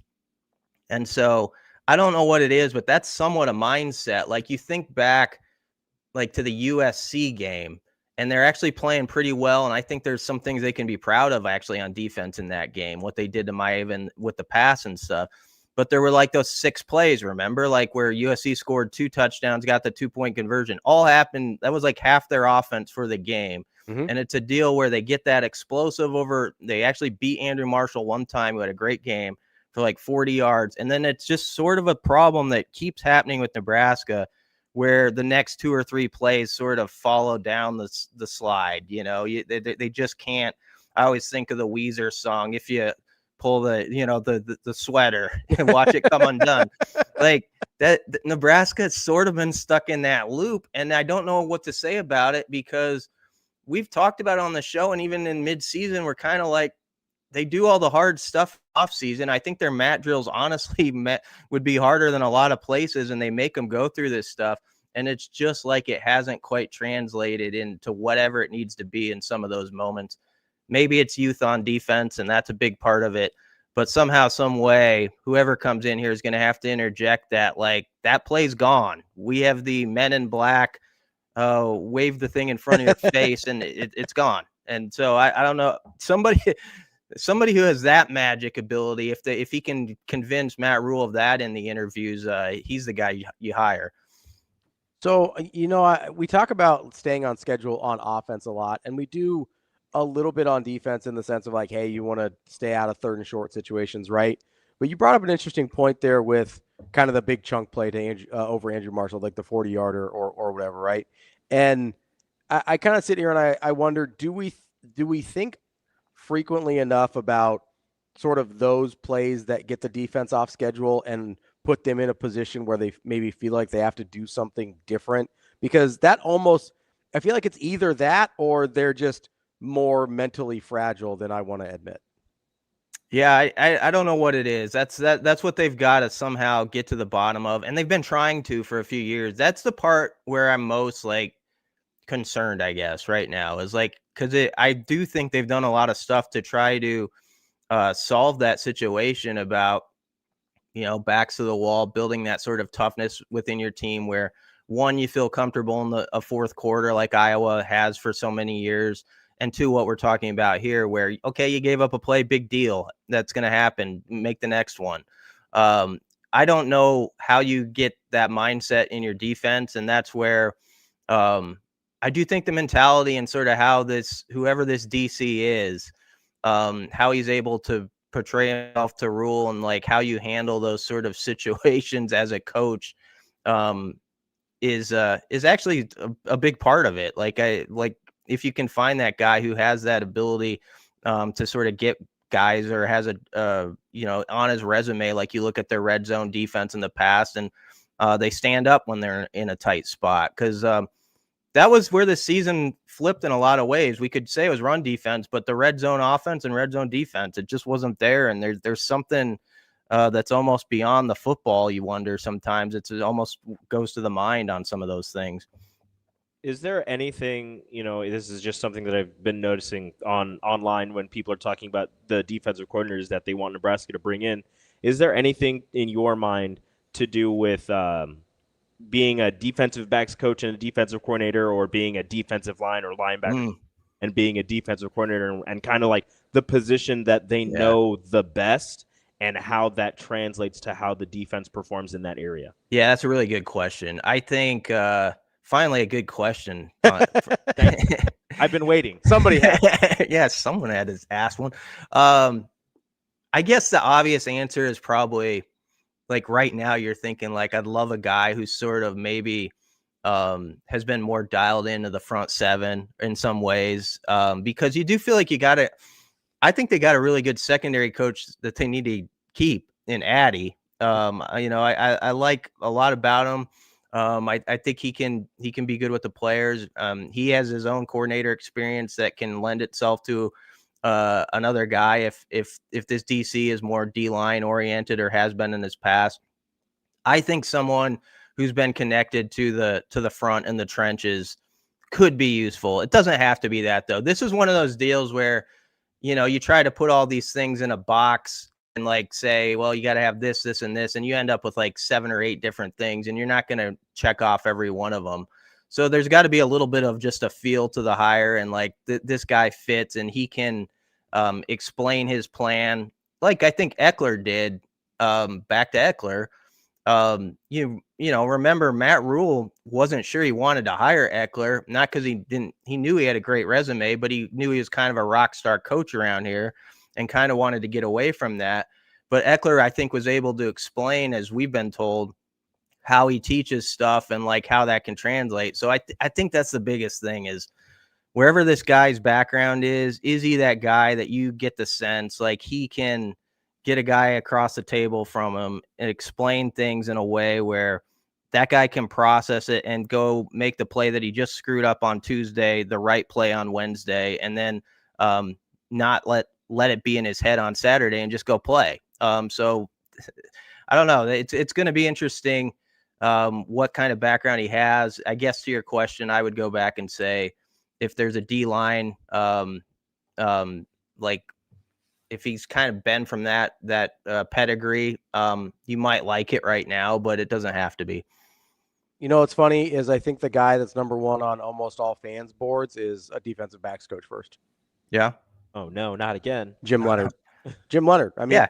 And you know what though? And everybody would roll to death about that hire. Oh, they would. So that's the thing. Like, I mean, you can't cross it all off. It's a good question though, but I mean, you'd have to say if you look at Jim Leonard's background, obviously maybe you think of him DB's coach, passing game, defensive coordinator, all that stuff. But go back to his like Wisconsin defenses. I mean, they were stout usually. Yes. Against the run. And like Iowa, it wasn't a defense. They were, I think, a defense you would have said you kind of know what they're going to do. But guess what? You look up in November 20th and they're 8th in total defense and 7th in rushing defense back in those days. So, yeah, people would be over the moon with that hire. So let me ask you this. We'll get you out of here, BC. What would be, obviously, the tenor of the offseason changed with the Iowa loss, especially how the Iowa loss went down. What would lift your spirits the most in the offseason? Getting whoever your number one guy on the defensive coordinator board is, or replicating a top 10 or 15 transfer portal class the way they did last year? Both. They need both. I mean, it's got to be someone who, when he's hired and he comes in, he kind of ignites things, and there usually is that energy. Yako came here. There was a lot of talk about like what his Notre Dame red zone defense did the one year they had success and were like 12-0 or something. And so people will probably convince themselves to get fired up, but hopefully it's just sort of natural where you're like, I see it. Like I see what he's done and how he communicates it already. Like in the early press conferences, this is a guy who looks like he's going to be successful. That would help turn the page. But then I do think you got to combine that with a couple big portal hauls. One or two probably on that defensive line. And, we'll see how the quarterback situation plays out. That's going to be a big thing. So there's like 4 or 5 different things that are mood shifters. The one thing, it's not a knock on anything, but today could have, in some years, would be that day that, Ravi, where you could kind of turn the page, right? A little bit if you had like your 27 class this year and it sort of worked out numbers wise where there was all this juice around it, but that's just not the case. So I think it's going to have to wait till the coordinator hire and the portal stuff. If you're going to kind of get people like back where they put the Kool-Aid back in the closer to the fridge, they might grab it occasionally. BC, you mentioned the quarterback situation. How much do you think, say, Dylan saying, yes, I'm coming back, or putting an announcement like you did last year, what kind of mood changer is that in your scale? I think it would help. I mean, I think there's some excitement too about Latif, and there's like a portion of the fan base that can go either way with that. But bottom line is you've got a guy with Dylan's experience and former 5-star status. I think if he were back, he's meant a lot to portal recruitment too. Mm-hmm. I don't know that anybody. This is not a knock on Latif either, but I don't know that he could translate the way Dylan has to like some of the portal guys, right? Like you think about Isaiah Hunter and, Dane Key. Like Dane Key is the guy like messaging Dylan like 2 days before he is going to make it public. Like I'm in, like that. They had that type of relationship. Mm-hmm. And so I think that's a big part of it too. Like if he came back, you sort of maintain that star status at the position that is useful in recruiting and the portal. We're seeing it with Trey Taylor, obviously. That is Brian Christopherson, Husker 24/7. BC, appreciate the time as always. And I'm sorry you don't have the adrenaline rush on signing day that you used to. Maybe next year. Yeah, next year I think we'll get it. Anyway, I'll go to my 4th cup of coffee. I'll be fine. Thanks for having me on as usual. You could just go cover Vandy and get a 5-star quarterback to flip from Georgia. Weird times, aren't they? BC, we appreciate it. We'll talk to you later. See you guys. That is Brian Christopherson, Husker 24/7. We're going to talk to Andy KENDEIGH coming up next here on Hurrdat Sports Live. That's Rico. I'm Ravi. We'll be right back.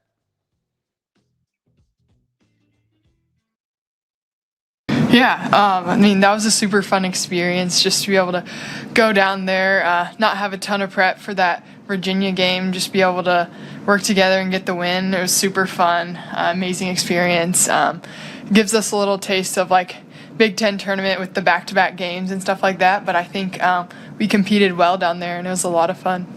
Maybe a little bit. I mean, I think it's just being more aggressive and looking for my shots a little bit more, and I think my teammates are able to get me the ball in the right spots and situations to just make that happen. But, yeah, just excited.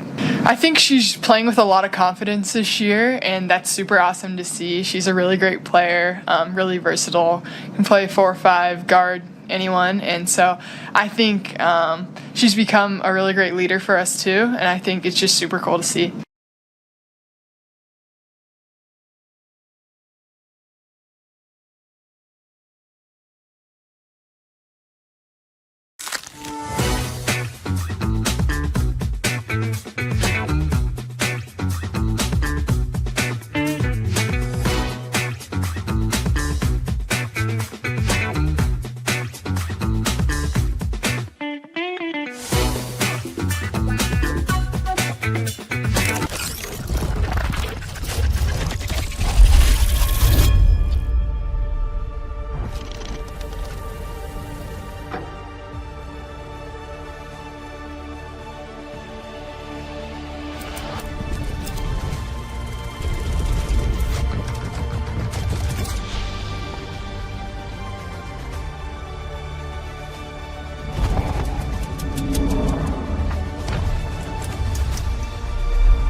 Speaking of Lexi Rodriguez, she's the all-time digs leader at Nebraska. Now, who did she pass? She was a coach at, I can't remember what was it? Kayla Banworth? Not Kayla Banworth, and she's an Olympian. Wong. Good job. I don't know. I'll give you a hint. She's an Olympian. Jordan Larson. Not quite Jordan. I was going to say Jordan Larson. Miss Wong.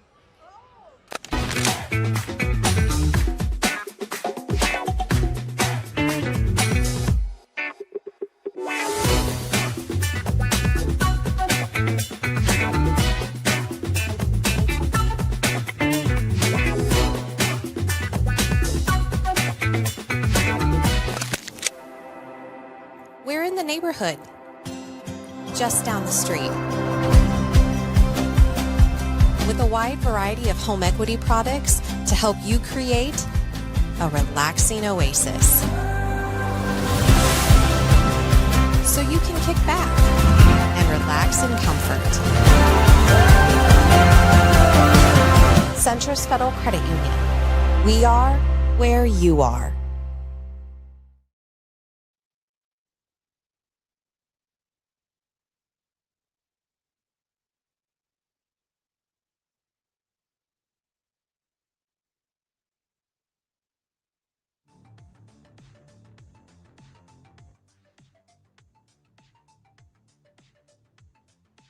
You're listening to Hurrdat Sports Live.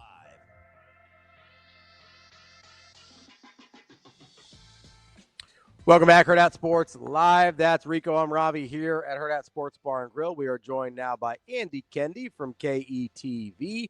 AK, what's going on, buddy? Morning, boys. How's it going?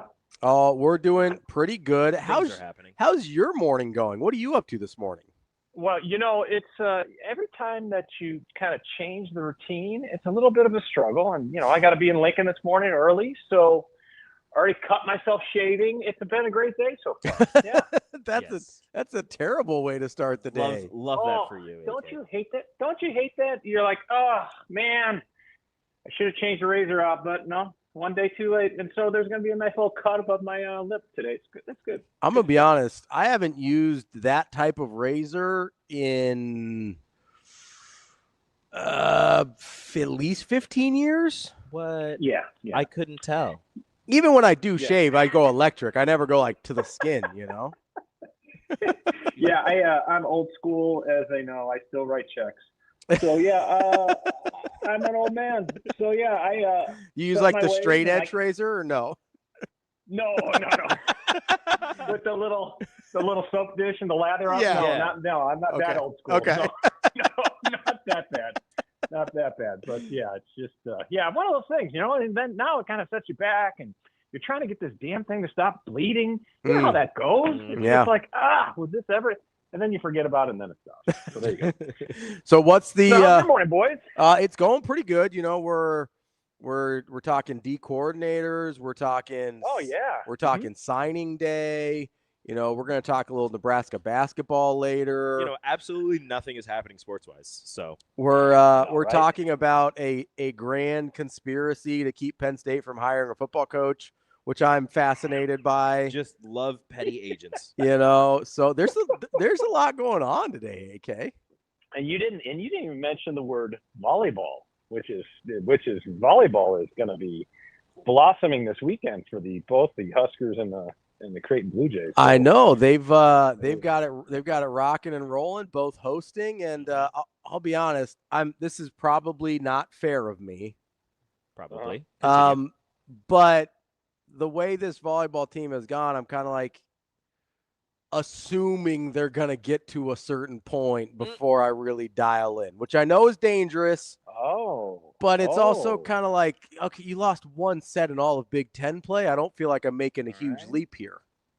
Well, anything can happen. I know. But yes, I know. But volleyball at the college level, usually the better team prevails. But anything can happen. You can always have a bad night. But yeah, I'm with you though.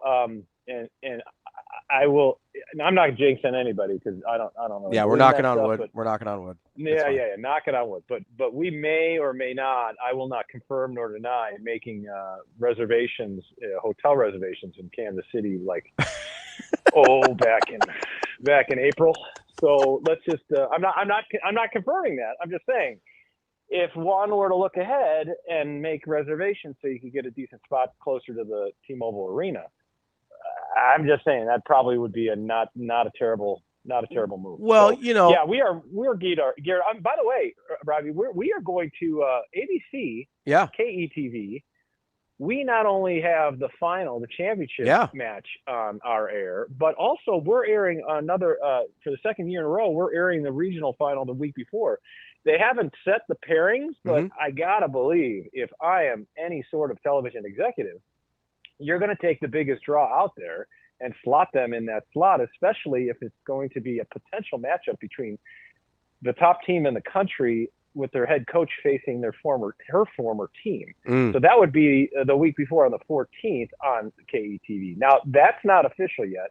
Obviously, both teams need to win 3 matches, but and they haven't set the matches in terms of the pairings yet. But we're actually pretty juiced up about volleyball even before we get to bowl season, no matter where Nebraska winds up going bowling. Yeah, I mean, I'm very excited about volleyball postseason. I am just, I'm certainly not a volleyball expert. As kind of a volleyball outsider, I'm making some assumptions here. And I think Kansas City's a lovely place to visit in mid-December for no reason at all. Lovely. Yes, lovely. It's beautiful that time of year. All I know is that when you have you can play, again, I'm not a volleyball expert either, believe you me. When they rotate, it's like, wait, why is that person going there and that person going there? And I get that. My daughter played volleyball, and it took me years to catch on to the little zones and with the numbers that they put on to where you want to serve at. So, I get all that part, but what I do know is that 6 players can play at a time, right? Mm-hmm. And there were 7 Nebraska players honored on the first and second teams, all Big Ten. So add that up, and 7 players honored, 6 players can play at a time. That tells you what kind of team that Nebraska has. It's just mind-boggling to see what kind of lineup they have, and including 2 players at middle blocker on the first team. That's pretty amazing. I mean, Nebraska volleyball is just a wagon right now with potentially 2 starting lineups. And you talk about the first and second teams for Big Ten. 25 first team members is kind of ridiculous, but that's for another time to discuss. Agreed. Because famously, only 6 can play at a time. Yeah, kind of crazy, but whatever. And then, exactly. You have your setter going 3 straight years as setter of the year. Oh, and by the way, getting named player of the year. I mean, Bergen Riley has just been fantastic this year. She has, and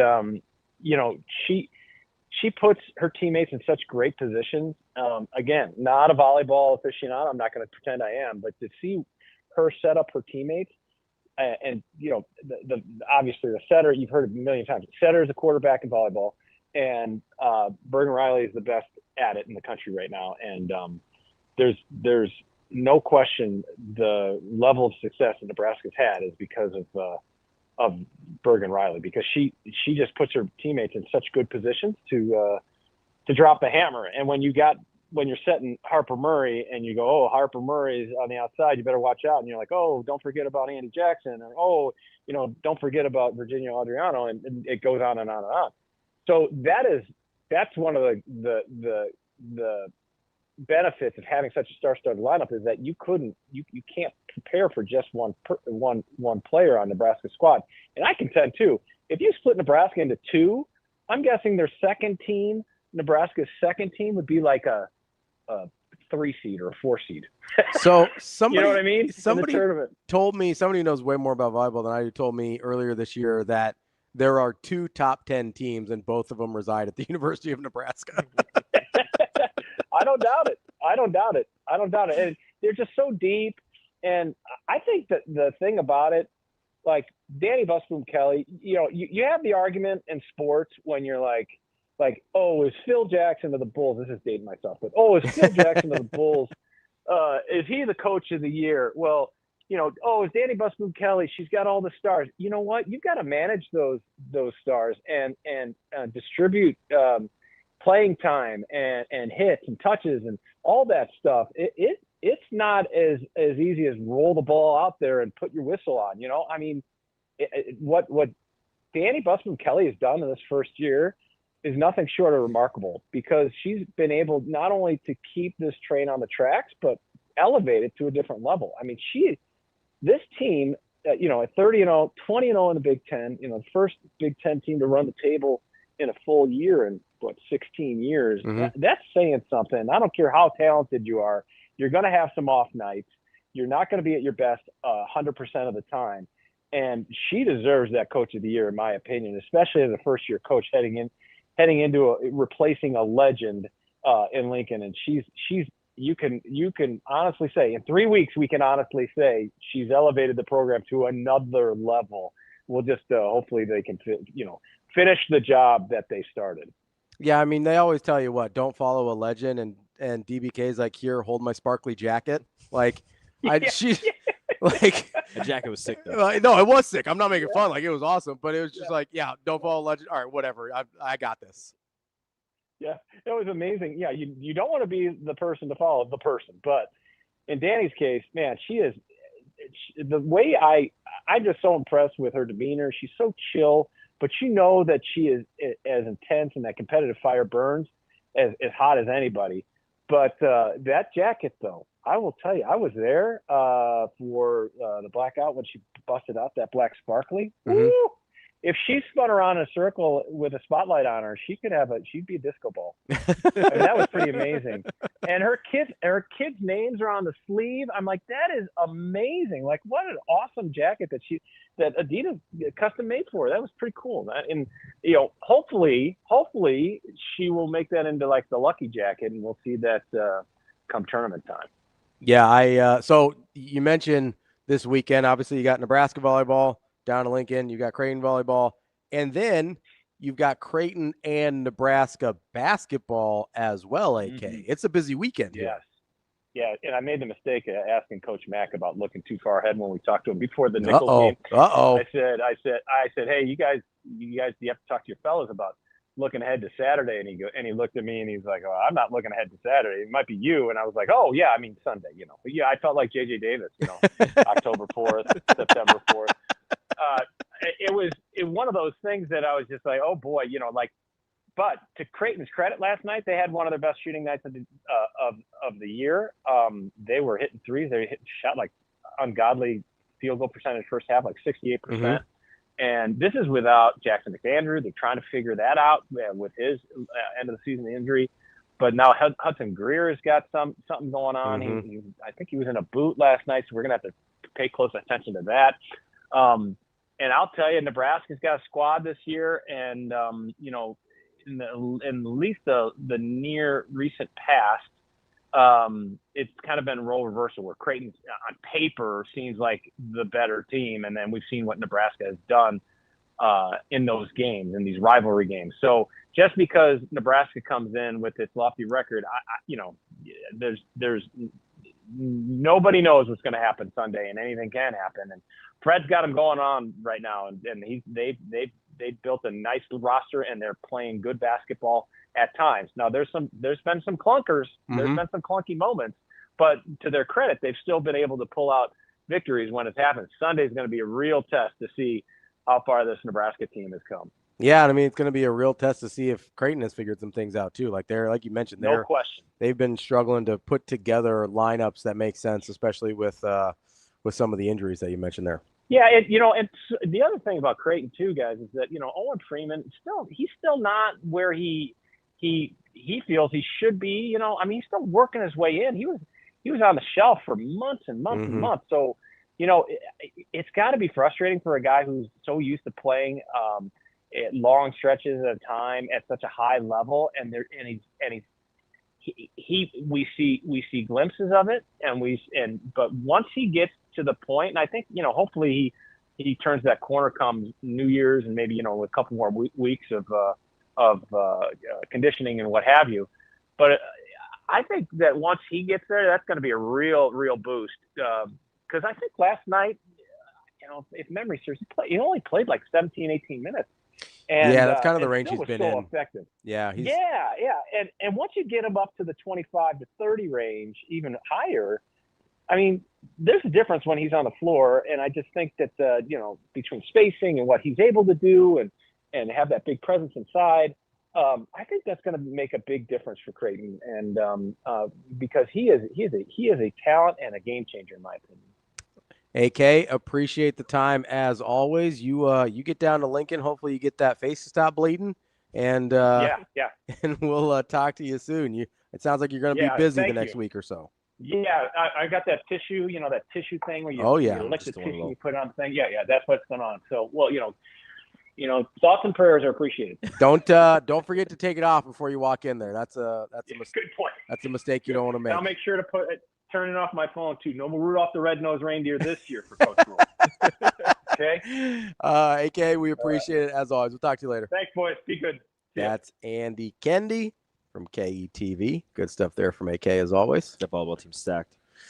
Yeah, we do have a little breaking news here. Oh, breaking news. I don't know why you went Eastern I don't European know. on me. It's the thing. Local-ish, but not Nebraska related. Kansas State head coach Chris Klieman is going to announce his retirement. And excuse me? Texas A&M offensive coordinator and former K-State quarterback and OC Colin Klein will be his replacement. Excuse me? So there you go. Klieman is just retiring? He's retiring.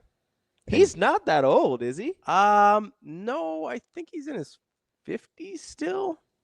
I am old. Well, we know you are, Shane. Chris Klieman is 59. Yes. Is that right? I don't know. I thought you were going to look it up. 58. Oh, shoot. So, yeah, I mean, that's not that old. Maybe this was a... Maybe he's going into some type of... I hope everything is okay.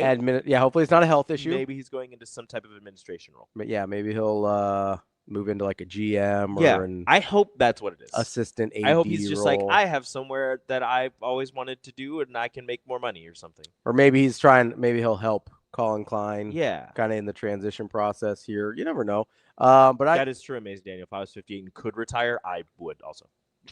They're also a little bit of a down year this year. Yeah. At 6-6. Well, maybe Avery Johnson should have been better.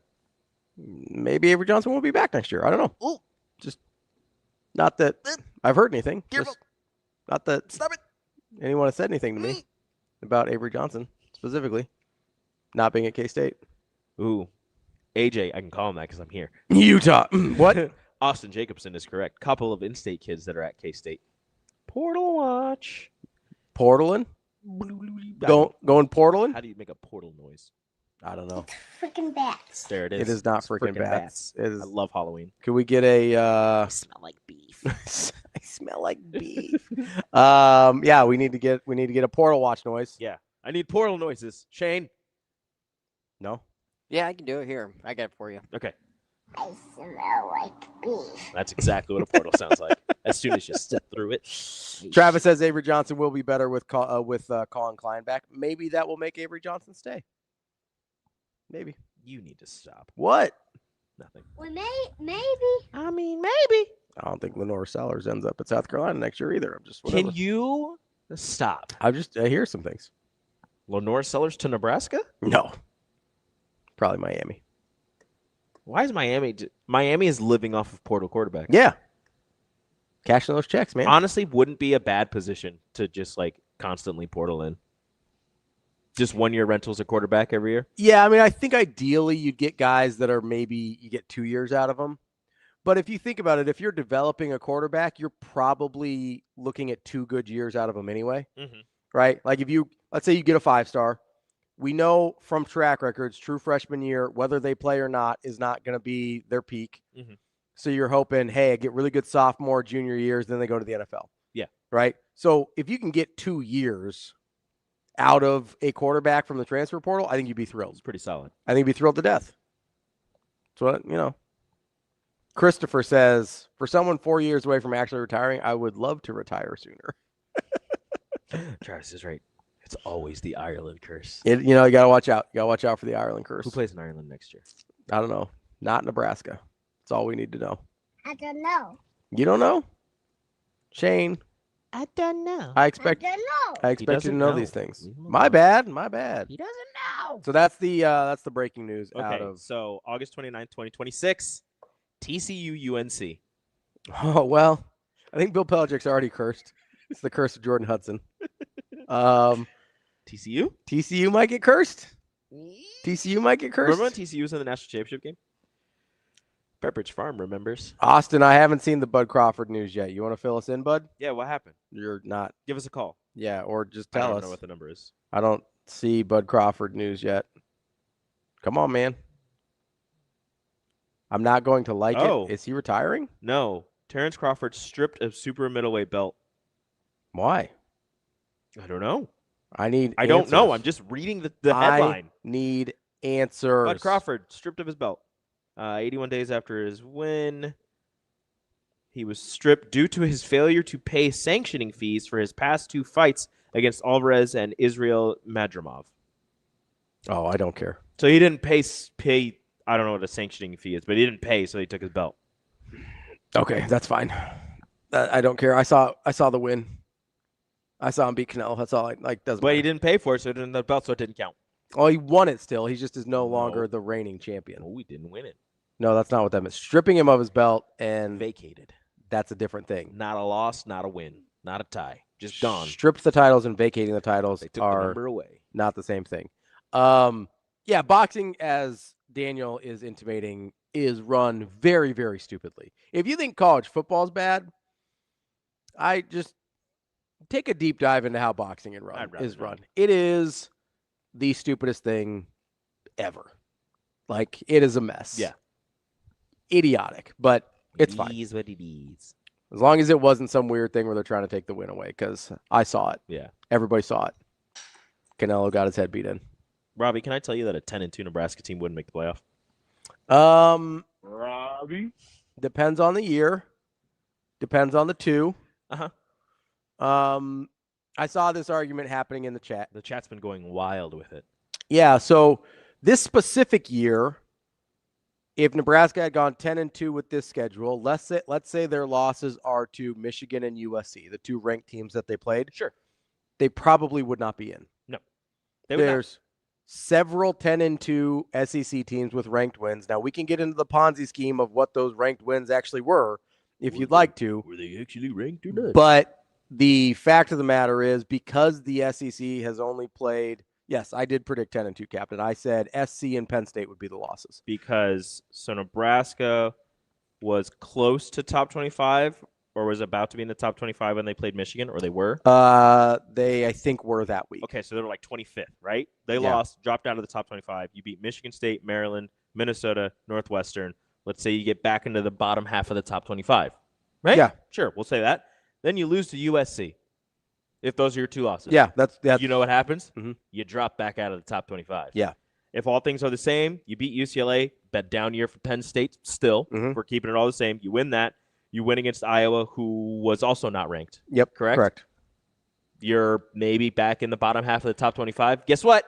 Still not in the playoff, and you're not playing for a Big Ten title. Here's the problem. Here's the other part of the problem with this equation is because the SEC isn't going till 9 conference games until next year, all of those 10-2 teams got a free win, basically. Yes. Right? So in future years, I think the chances of a 10-2 Nebraska or any other Big Ten team that finishes 4th getting in are much, much better. Yeah. Because there will be there will be less of a logjam in the SEC of teams that got out of having to play a real football game.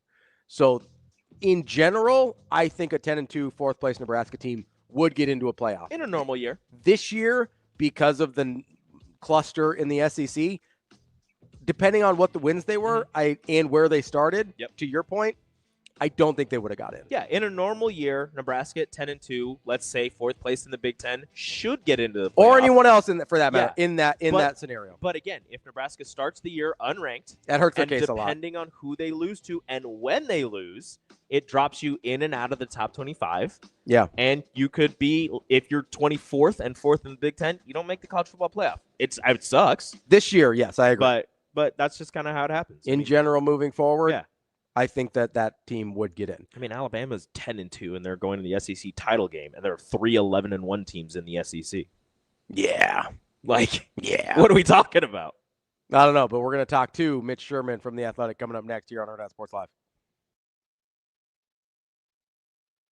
Yeah, I mean, that was a super fun experience just to be able to go down there, not have a ton of prep for that Virginia game, just be able to work together and get the win. It was super fun, amazing experience. Gives us a little taste of like Big Ten tournament with the back-to-back games and stuff like that, but I think we competed well down there and it was a lot of fun.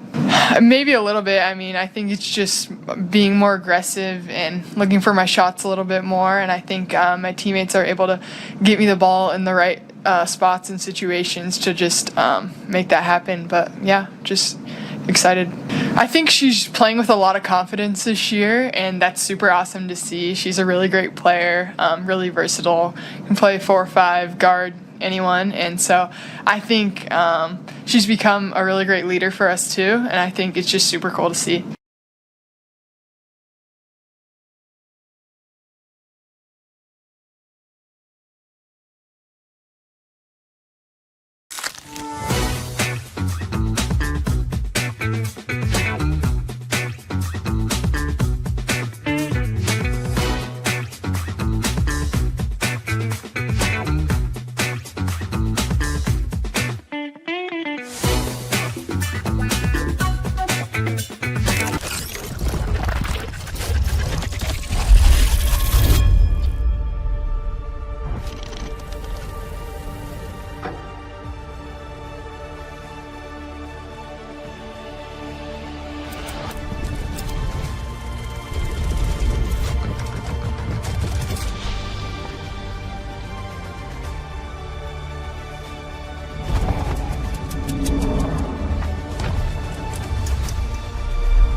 Speaking of Lexi Rodriguez, she's the all-time digs leader at Nebraska.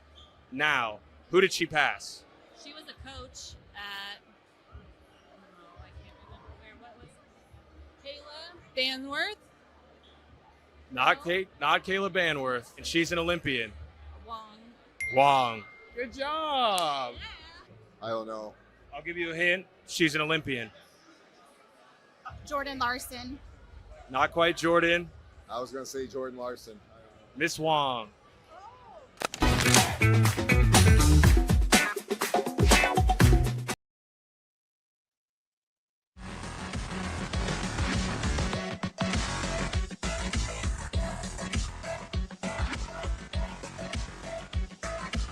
Welcome to Hurrdat Sports Live. Welcome back, Hurrdat Sports Live, presented by Centris Federal Credit Union. That's Rico. I'm Ravi here at Hurrdat Sports Bar and Grill. We are joined now by Mitch Sherman from The Athletic. Mitch, how are we doing this morning? Doing well. How are you guys? Oh, we're just trying to keep up with all the, transfer portal news, and apparently Brian Hartline's going to go coach USF, which is incredible. Yes. Wow. Another non-Penn State hire. Apparently Chris Klieman's retiring. A lot going on today, Mitch. Chris Klieman's retiring. Man, I'm both of those pieces of news were breaking for me. So thank you, first of all, for that, Robbie. I can't even keep up with my timeline. I mean, it's got all this signing day stuff on it, and obviously, there's a lot of other things happening in the sport. Chris Klieman's retiring? What? Yeah, and Colin Colin Klein is taking over. Immediately named. Oh, yeah. Wow. Colin Both Klein. of those happened in like the last 5 minutes, Yeah. so don't feel bad. I see that now. I see the report from On3 here. That's big news in our part of the world. So Colin Klein, the Texas A&M OC, is going to come back to his alma mater. That's a good hire for Kansas State, by the way. That's what that is like. That is that. Boy, how do I say this? Like, that is their Scott Frost hire. Like, that is the obvious hire. Mm-hmm. And I mean that only in like the positive sense. It's the hire that they had to make. And I think and hope that it'll work out a lot better in Manhattan than Nebraska's former quarterback did in Lincoln. I also do kind of wonder if there's another similarity in the Scott Frost situation there where, and listen, Klieman obviously was more successful there than Mike Riley was here, but maybe it expedited the change because they're like, hey, somebody else is going to hire this guy, and we don't want that to happen. I suppose. I mean, if you're Nebraska in that situation, he was already a head coach, and you have really all the resources that you need.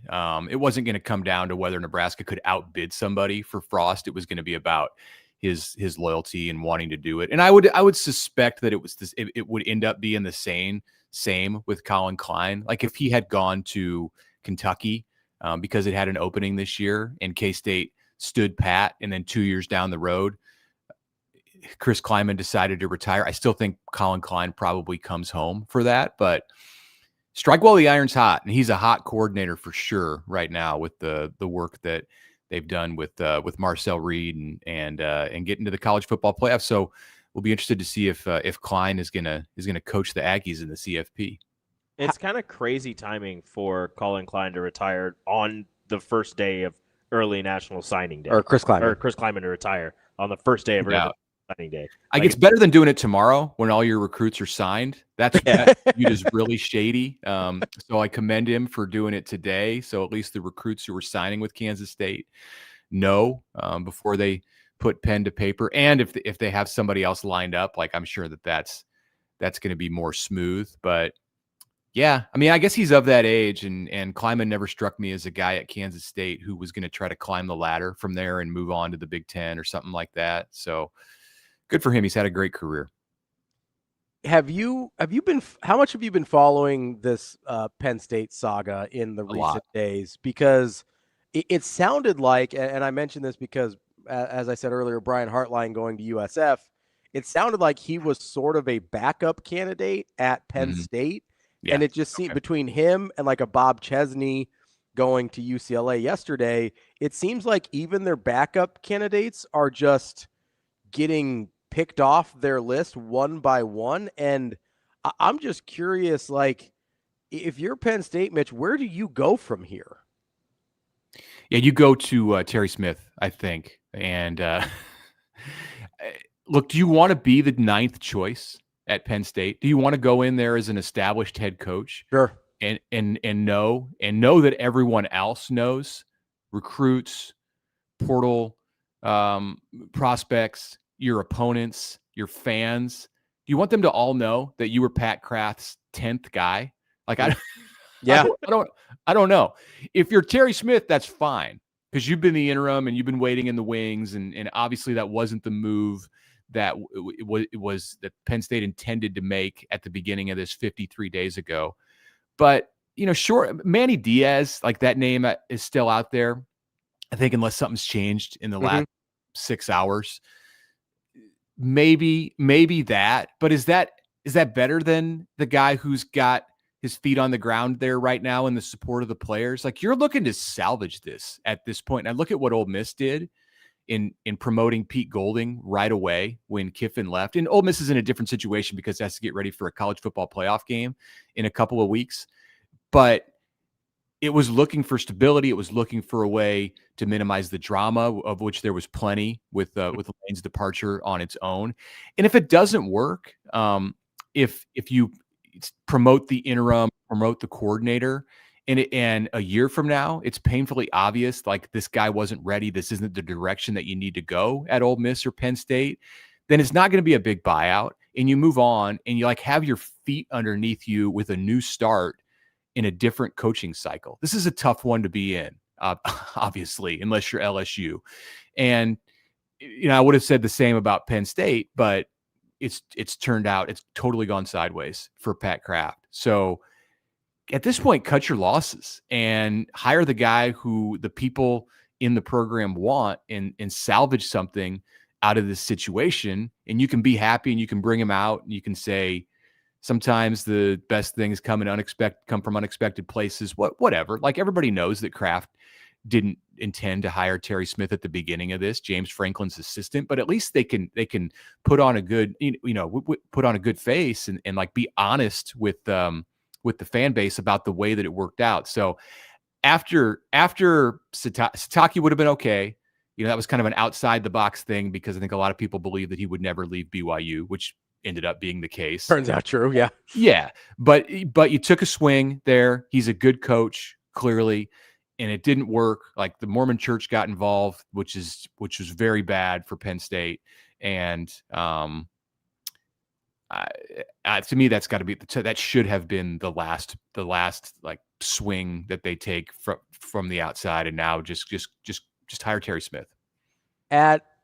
In your opinion, do you think the struggles that Penn State has had trying to find a coach have more to do with coaches not loving the fact that a guy that was as successful as James Franklin got fired?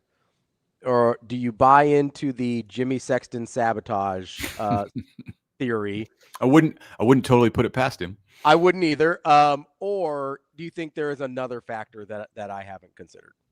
I think the climate, the coaching cycle this year, and the number of jobs that came open after Penn State, maybe one or two before, but I don't know that Kraft realized the waters that he was diving into. And the fact that so when Steve Peterson had the 7-week search back in 2003-04, he had a big fish out there at the beginning that he had his eye on. And it was Mike Sherman from the Green Bay Packers. And as Max Olson and I, in a story a couple years ago at The Athletic, went back and looked at in depth, and Harvey Perlman divulged to us that phenomenal story, by the way. Yeah, it was Mike Sherman, the Packers guy. Well, Peterson needed Sherman to fall on his face in the month of December, and the Packers were kind of headed that way, and then they rebounded and made the playoff, and it went sideways, much like it has for Kraft. I think that guy for Kraft this year in this cycle was Kalen DeBoer. And you thought maybe Kalen DeBoer would be a phenomenal fit in the Big Ten. I don't disagree with that. Yep. And that Alabama, after losing to Florida State to open the season, wasn't going to have enough juice this year to make the college football playoff. And that still may be the case, as we saw in the CFP rankings on Tuesday night, if Bama loses to Georgia. But I think the ship has now sailed on DeBoer bolting for State College. If it had been a couple of weeks ago and Alabama had suffered a third loss in the regular season, then I think the time might have been right for him to just jump after the Auburn game, or make the decision before the Auburn game. But now I can't. That'd be pretty surprising if he goes to the SEC championship, loses to Georgia, gets left out of the playoff, and gets pushed aside and ends up falling in Penn State's lap. I think the window is closed there. Mitch, as you kind of look at Nebraska's situation with the open defensive coordinator spot, I'm always fascinated how people sort of process what they want from these hires. Are you someone that looks at, hey, I'd like to see either this resume or these characteristics from a new DC, or do you start with, this is a list of names I like for a possible DC, or either? Well, if there was a name out there that Matt Rhule had his eye on before, and when he went into the conversation on Monday morning with John Butler, and part of the reason that he was motivated to do that was because he thought there was an immediate upgrade, and he had his mind on somebody, much like what we're talking about here with the head coaching stuff, for whether it's Steve Peterson and Mike Sherman or Pat Kraft and Kalen DeBoer. If Rhule had that guy and he thought he was attainable, then it's about the name, it's about a list. Otherwise, it's about a resume. It's about having Big Ten experience. I think that's important. It's about being someone who is adept at coaching a defense that is strong up front. Like that, Nebraska got into a situation this year where all of its experience in leadership on defense was more aligned with strong secondary play. That was Butler's level of place of expertise. That's where Addison Williams, who is the next most experienced full-time coach aside from Phil Snow on the defensive staff. That's where his experience is. He's been a coordinator, but ultimately he's at his core, he's a secondary coach. And same with Snow. Like that's where he came up in the business. So you've left the front seven or six of your defense in the hands of young coaches, and they're going to be probably going to be good coaches someday. And I'm talking about, and I think Rob Dvorak already is a good coach, but along with Phil Simpson and Terry Braden, were they ready to have the kind of sway, have the kind of importance that they did in building this defense to be something that could play November football in the Big Ten? And I think the answer turned out to be no. So on the resume of the next defensive coordinator, I think has to be, you have proven it, that you can be a physical run-stopping defense that's set up to get it done in November in the Big Ten. Mitch, as you kind of look at how the season ended for Nebraska, obviously the losses to Penn State and Iowa in ways that nobody really enjoyed, except for Penn State and Iowa, I guess. All of their fans. Yeah, I think their fan bases enjoyed those quite a bit. But how differently do you feel going into the offseason now than you thought you would, let's say, prior to the Penn State game? Prior to the Penn State game, I think there were concerns about what was going to happen in these last two games because of the offensive styles that both teams employed, and Nebraska's inexperience at quarterback, and after the injury to Dylan Raiola. I thought it was a distinct possibility that Nebraska would go 0-2. But part of me said, they'll find a way. Like, this is a team here in 2025 with a 7-3 record that has played pretty well in close games and made some games close, at least one game close that didn't really look like it should have been a close game. I'm talking about Michigan. They'll find a way. They'll find a way to split these last two, and then 8-4 going into bowl season with a chance to win 9 games, maybe going to Florida for a bowl game. Like, that's going to feel really good for the Nebraska fan base, especially knowing how close it was to beating USC and I think that would have happened if Raiola had stayed healthy. That to me was the most likely scenario 2 weeks ago, that it would be 8-4 and feeling pretty good right now about the fight that it put up for 12 games. So obviously that's not what happened. He gave up 77 points in those 2 losses. They were decisive, and they gutted Nebraska. Like, I think they have taken the vibe around this program that existed on November 20th and completely flipped it, or at least from the outside perspective, completely flipped it to the point where like they're teetering at this moment on a dark beginning to the offseason. What could or would make you feel better about the offseason? Like, what is it? A certain defensive coordinator hire? Is it transfer portal haul? Like, what would make Mitch feel better about how the offseason's going? This is a little silly and probably short-sighted, but start with winning the bowl game. Get to 8 wins, point to that. Say 7 last year, 8 this year.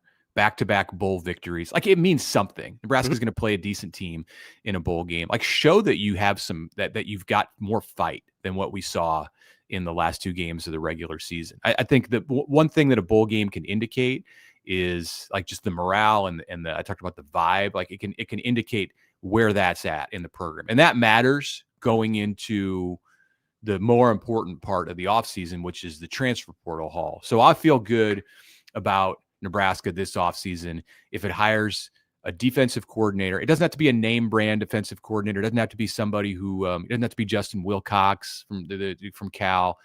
As long as it's somebody who has done it at a high level of college football, and I'm confident can build a defense that starts up front, then that would be a boost for how I feel about the program in the offseason. And then the personnel, is the most important thing. What does Nebraska do in retaining its talent? Emmett Johnson's decision is going to factor in how I feel about the offseason. Dylan Raiola, in his potential return or departure is going to factor in how I feel about it. And then also, can Nebraska go out, add defensive linemen, like a big guy in the middle of that defensive line in the portal next month? Can they fix the situation at offensive tackle? You won't know if it's fixed until September, but can they give the appearance that they've really addressed that situation at offensive tackle? All of those things together. I don't know that there's one that's probably the one that's more important than any is building up the line of scrimmage through the portal. That was going to be my question to you, is in the portal, what positions are you expecting or wanting Nebraska to take a long, hard look at and bring in those transfer guys? And you just said defensive line and offensive. D-line. Yeah. D-line first, offensive tackle after that. I mean, I assume Elijah Pritchett is back with Nebraska next year, although we don't know that either. Maybe he feels like he got his year here and he maxed out and he's going to go to the NFL. I don't know how that would look in the draft at this point. Probably not great for him, although he would test well. You never know. He could benefit from another year for sure, and that would help if you don't have. I will say 2, and I understand Nebraska has Gunnar Gatula at tackle too. Like I think he can be an NFL guy. Gunnar can if you think about maybe moving him inside. At tackle, I don't know that the future is there like that. So they got to get that. They got to get that shored up. Whether that includes bringing back Pritchett, they got to get that offensive tackle thing shored up, because whoever's playing quarterback for you next year, can't face the same kind of heat off the edges that Raiola saw against the likes of Michigan and Minnesota. Outside of offensive and defensive line, which I think is the most logical place to start, is there a position that you look at and you go, yeah, I'd kind of like an upgrade there as well? Because there's one that pops to the top of my mind. I'm curious how you think about it. I mean, I think you can look anywhere because of what Nebraska brings back and the losses that it's going to incur or likely to incur. I mean, we know Sierra Wright's gone, and it's a huge hole to fill at corner. Even though he was playing nickel for the most of the season, he's still in man-to-man coverage. So you got to, and maybe those guys are in the program. Maybe those corners are in the program right now and can step up. I think they feel good about some of the young corners, and we know Donovan Jones is a player, and Andrew Marshall's back. So it's not that pass rusher. I kind of include that with the defensive line. I think Williams-Nwaneri will continue to get better in this program. But he shouldn't have played. He shouldn't have been asked to do as much as he did this year. So just going through this as I talk through this answer, I might even look at wide receiver. And Nebraska was good there, not great, but good there this year. But Dane Key is going to leave. And then I also think that Ja'Cory Barney and Isaiah Hunter have decisions to make. Isaiah Hunter's draft eligible right now as a third-year sophomore. I expect him to be back, but that's got to happen. And I expect Barney to be back, but he's always the guy that Matt Rhule uses as the example of, you better believe that people are knocking on his door. And it's going to happen again this offseason. And I think Ja'Cory can look at the production that he put up in the second half of this season and say, can I do better somewhere else? Like, I'm not trying to plant that seed. Like, it's obviously already out there. Expect that he'll be back. But if, depending on what happens at wide receiver, they might have, they will have some spots to fill. But I'd also look at tight end. Like, it's all over. Like, I'd look at tight end. Lindenmeyer's back, but Harburg's gone. Carter Nelson's back. Like, what's his future in the program? Like, I think you can make a case for just about anywhere on the rosters. What were you thinking, Ravi? I think the one position you didn't say, linebacker. Okay. I would have, a lot of that goes into, you mentioned front seven and stuff, and a lot of that goes into what the defensive line looks like, right? They can make linebackers look really bad or really good, but I feel good about Vincent Shavers. I feel good about Dawson Merritt. Agreed. I think Christian Jones is a guy who will have a second year surge. So, but yeah, I mean, they do need linebackers. Willis McGahee, the fourth, also there, redshirted this year. Yeah, I don't know.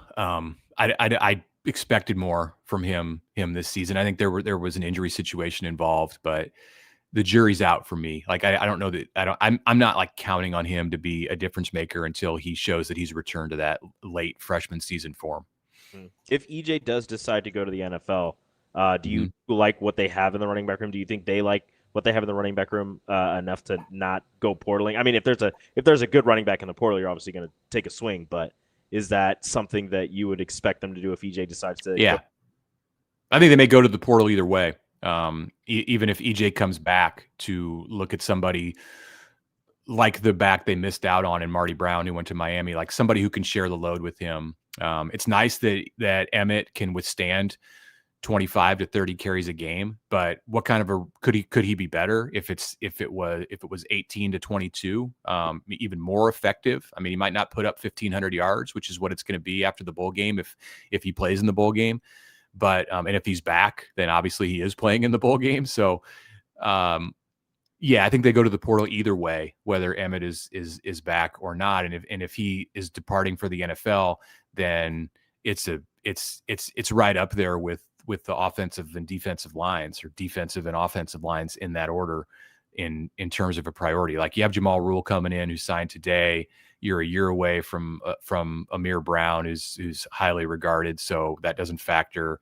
You're talking about Mekhi Nelson and Isaiah Mosey, if that's the position that he stays at, and Quentin Ives, Connor Booth is there, Jamarian Parker. Like, they didn't factor as true freshmen this year. So yeah, you need somebody proven. You need to go get a running back in the portal if Emmett's gone, who you can lean on. That is Mitch Sherman from The Athletic. Mitch, appreciate the time as always, and hopefully by the next time we talk to you, we'll have at least some answers to some of these questions.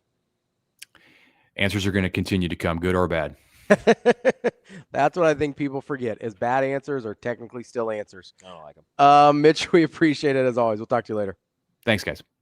That is Mitch Sherman from The Athletic. Coming up next, we're going to talk to Robin WASHUT from Husker Online. Get a little college hoops talk, a little Nebraska basketball talk. Might bring up Rick Mast. Will you? Probably. He's Connor Essegian? Pretty good. Yeah, I will talk about Connor Essegian. I'm curious how he thinks Price Sanford? The loss of Connor Essegian impacts the ceiling on this team. Sam Hoiberg? Off to their best start in almost 50 years. Pretty good. And we'll see what he thinks about the matchup against that other team up the road. Will Rink Mass get another triple-double this season? Ooh, interesting question. That's Rico. I'm Ravi. We're talking to Robin WASHUT coming up next here on Hurrdat Sports Live.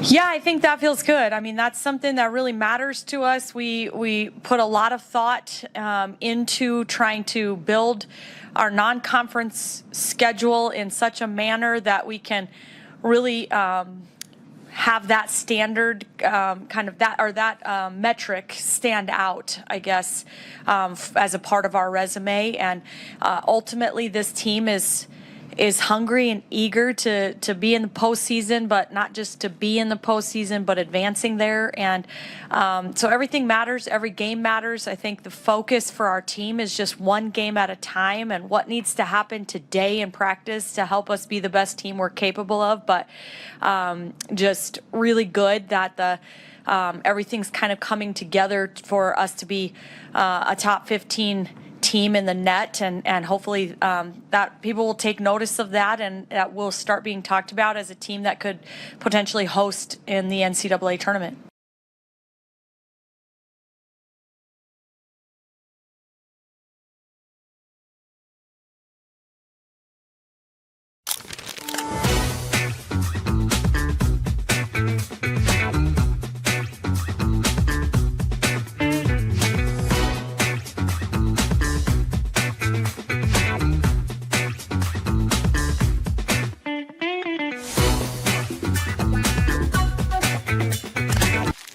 Imagine your first dream home and the feeling of walking inside for the first time. With Centrist Federal Credit Union's First-Time Home Buyers Program, you are at the doorstep of bringing your vision to life.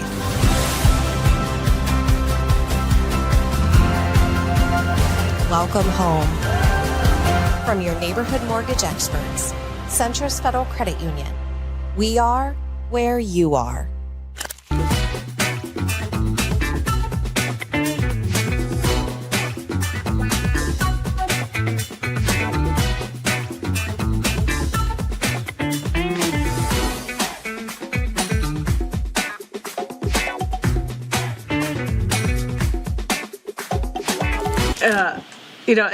You go through a lot of emotions because, of course, spent 8 years there, still love everybody associated with that program. And to watch them have some awesome wins was really great. And then to see some players that, hadn't played a lot have to step up and deliver, I think was really, really satisfying. So, of course, I still want them to be great. That's why the bummer about having them in our bracket is we both can't be in Kansas City. So, but no, I mean, they're a really great team, and I think there's no doubt that they were going to have a great season. They should be very proud, and it's just I'm proud of them. So hope they can make a deep run, sort of deep.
Welcome to Hurrdat Sports Live.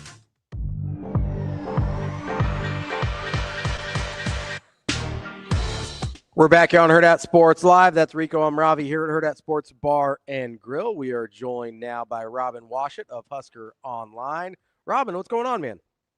What's going on, fellas? Oh, not too much. Long time no talk. How you been?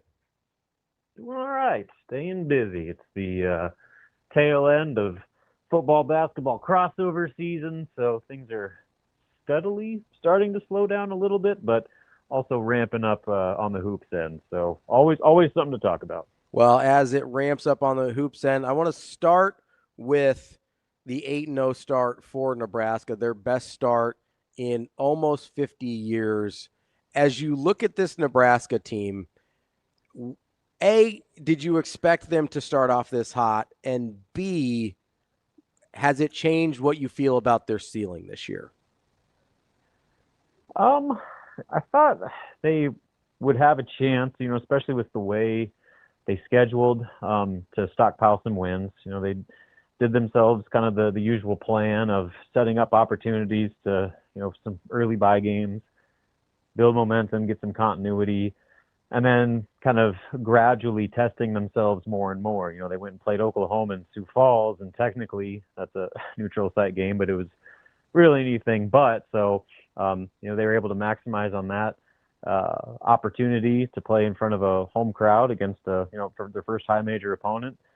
And I think the way that they won that game kind of propelled them going down to Kansas City, where, it was a similar situation, maybe not quite the fan base advantage, but, they were able to kind of build on that Oklahoma game. And then I think that stretch really kind of set up to where they are now, to where, they faced some early season adversity, in a kind of a variety of forms. And, it wasn't always pretty, but to their credit, kind of found ways to win, each and every. And so I think that's kind of built their confidence, and, they've been able to navigate the non-con thus far to get to this point. But, starting Sunday and then on into next week with those first two Big Ten games, that's the next step to where, they've been able to do what they hope to do thus far, but the challenge only continues to get increasingly difficult, starting with a big time rivalry game that I know that they're like the Ken Palm projects them to win it, but kind of all bets are off in this series. There's been plenty of instances where the team that's supposed to win doesn't. So this will be the next thing where they got to handle expectations. People are expecting them to win a heated rivalry game. How do they handle that? Do they go out and take care of business, or do they, have some challenges with another slow start and find themselves in a bit of a situation? So kind of a gradual learning process with this team. Long story short, they've done what they'd hoped to do thus far, but it's only going to get more difficult from here. You talk about it getting more difficult and the next challenge and all that, but next man up, Connor Essegian's lost for the season. What's that look like for Nebraska in terms of lineups and who might be taking his spot in the rotation? Yeah, I don't know if they're going to add much more to the rotation. I think if anything, you'll see Kendall Blue play a little bit more. He only played like 9 minutes or so against USC Upstate. So, his role kind of is what it is. I think the real answer is guys that were already in the rotation are just going to play more. Cale Jacobson's going to see a much bigger role. Braden Frager is going to play even more than he already was in his first season here. So I think that's it's going to be a collective effort where just your core group that was already kind of your primary rotation is just going to have to take on a bigger workload. So losing Connor, he was struggling. I think he was only shooting 25, 28 something % from three on the season. So, he's kind of getting off to a slow start, but he's still one of your best 3-point shooting threats. And then his leadership on the court, I think that's going to be as hard to replace as anything. So it's a disappointing loss, takes away another weapon from Nebraska's rotation. And it's going to be, like I said, kind of an all hands on deck to fill that void, where I don't know if they're just going to add a guy to replace his role. It's going to be kind of up to several guys to step up and kind of take up more of that workload that he leaves behind. Robin, obviously this team's a mix of guys we're familiar with that are coming back from last year and guys that are brought in new, and one that is both coming back and sort of new in Jamarcus Lawrence. Who is better than you thought they were going to be this year? Sam Hoiberg. Sam Hoiberg is arguably the most important player on that roster right now. Because like you knew Rink was going to be the best player. You knew Price was going to be their best transfer. But how critical Sam Hoiberg has been, I think everybody just kind of looked at him as a depth piece. But he's, from a production standpoint, done as much as maybe anybody else on the roster. He's one of their best rebounders. He's the best perimeter defender. He's scoring at a higher rate than ever before in his career. You go back to that Kansas City, his attack to the rim was kind of the difference late in that game, and he won them the Kansas State game. So, you're seeing an evolution, so to speak, of his offensive confidence, where he's not just a guy they put out there to play tough defense. Like he's giving them production on the other end. And I think that's been kind of a revelation, so to speak, because I think a lot of people are wondering, like, well, is this just nepotism? Why is he even in the starting lineup? Some 6-foot guy that can't shoot. Well, he's become one of the best glue guys in the Big Ten Conference, and I think that kind of has caught a lot of people by surprise. Like I knew Sam was going to be an important piece of the rotation because of his defense, like always, but how productive he's been with, obviously his defense, but the scoring, he's dishing out a ton of assists, he's taking care of the basketball, and, he's just being able to be kind of a complete player, more so than I think anybody expected at this point. When you look at a guy like Braden Frager, what was your expectation of him coming into this year versus what's your expectation now that we've seen, a quarter of the season sample size? Well, I don't know if there was a hype train that was full steam ahead more than it was for Braden Frager all off season. Everybody that I talked to over the course of the summer and into fall workouts just raved about him, saying that this kid is going to be a fixture in the rotation, could potentially push for a starting job. And that's played out exactly as everybody predicted. So that his role thus far hasn't caught me by surprise, but I think what has been kind of fun to watch is seeing just his growth a little bit, as he's kind of learning on the fly a little bit with his first experiences in a lot of different situations. You're starting to see kind of what that picture could be long term. So his role right out of the gates has not been surprising, but I think you're starting to see him kind of grow up a little bit. And what I really like is, obviously he's got some games where, he's hitting some threes, but on a team that sometimes struggles to attack the basket, Braden, although he's the youngest guy on the floor, is oftentimes the most aggressive with the basketball in terms of just putting his head down, and he's got the body and the strength to absorb contact and kind of do things at the rim and in the paint that a lot of Nebraska's other perimeter guys just can't do physically. So he's got an important role on both ends. Go back to the last game against UC Upstate. Fred Hoiberg mentioned that his block shot kind of propelled Nebraska to get out of that funk that they were in when they had to come back and get that game under control. And so, like, he's doing it on offense, but I think his kind of effectiveness defensively has been just important, just because the conversation about how they're going to place Juwan Gary, Braden does a lot of things that Juwan Gary did. And so, as he continues to mature and build that confidence and kind of play up to his potential, that's going to be maybe one of the things to watch is, especially in Big Ten play, you need that kind of quote unquote dog out there. And Braden might be the most suited to be that Juwan Gary type dog in Big Ten play. Robin, has your ceiling for this team changed? Slightly. I still need to see it against Big Ten competition. Like, again, like their big wins, Oklahoma is, a decent, pretty good win, but again, they had the home court advantage. They, edged out Kansas State, who just lost by 20 to Bowling Green. So how good is that win going to look? So like they've done again what you'd hoped and almost would expect them to do if they were the type of team that they thought they were. But now, this is the week where expectations for the rest of the season might change one way or the other. If they go out and go 2-1 or even 3-0 over these next three, then I think all of a sudden you reevaluate a lot. about what to expect come January. But well, what happens if they go over or go 1-2, and especially 0-2 in league play? Then all of a sudden you're like, oh boy, this Big Ten grind is going to be too much for them, and maybe people were right picking them toward the bottom of the conference. So there's a lot to be determined still. I had them. So in our Big Ten preseason media poll that the Indianapolis Star and Columbus Dispatch put on, I had them at 11th preseason, and that was like one of the highest projections. So, right now, I guess if you look at the net rankings, they're somewhere in that 8 to 9 range.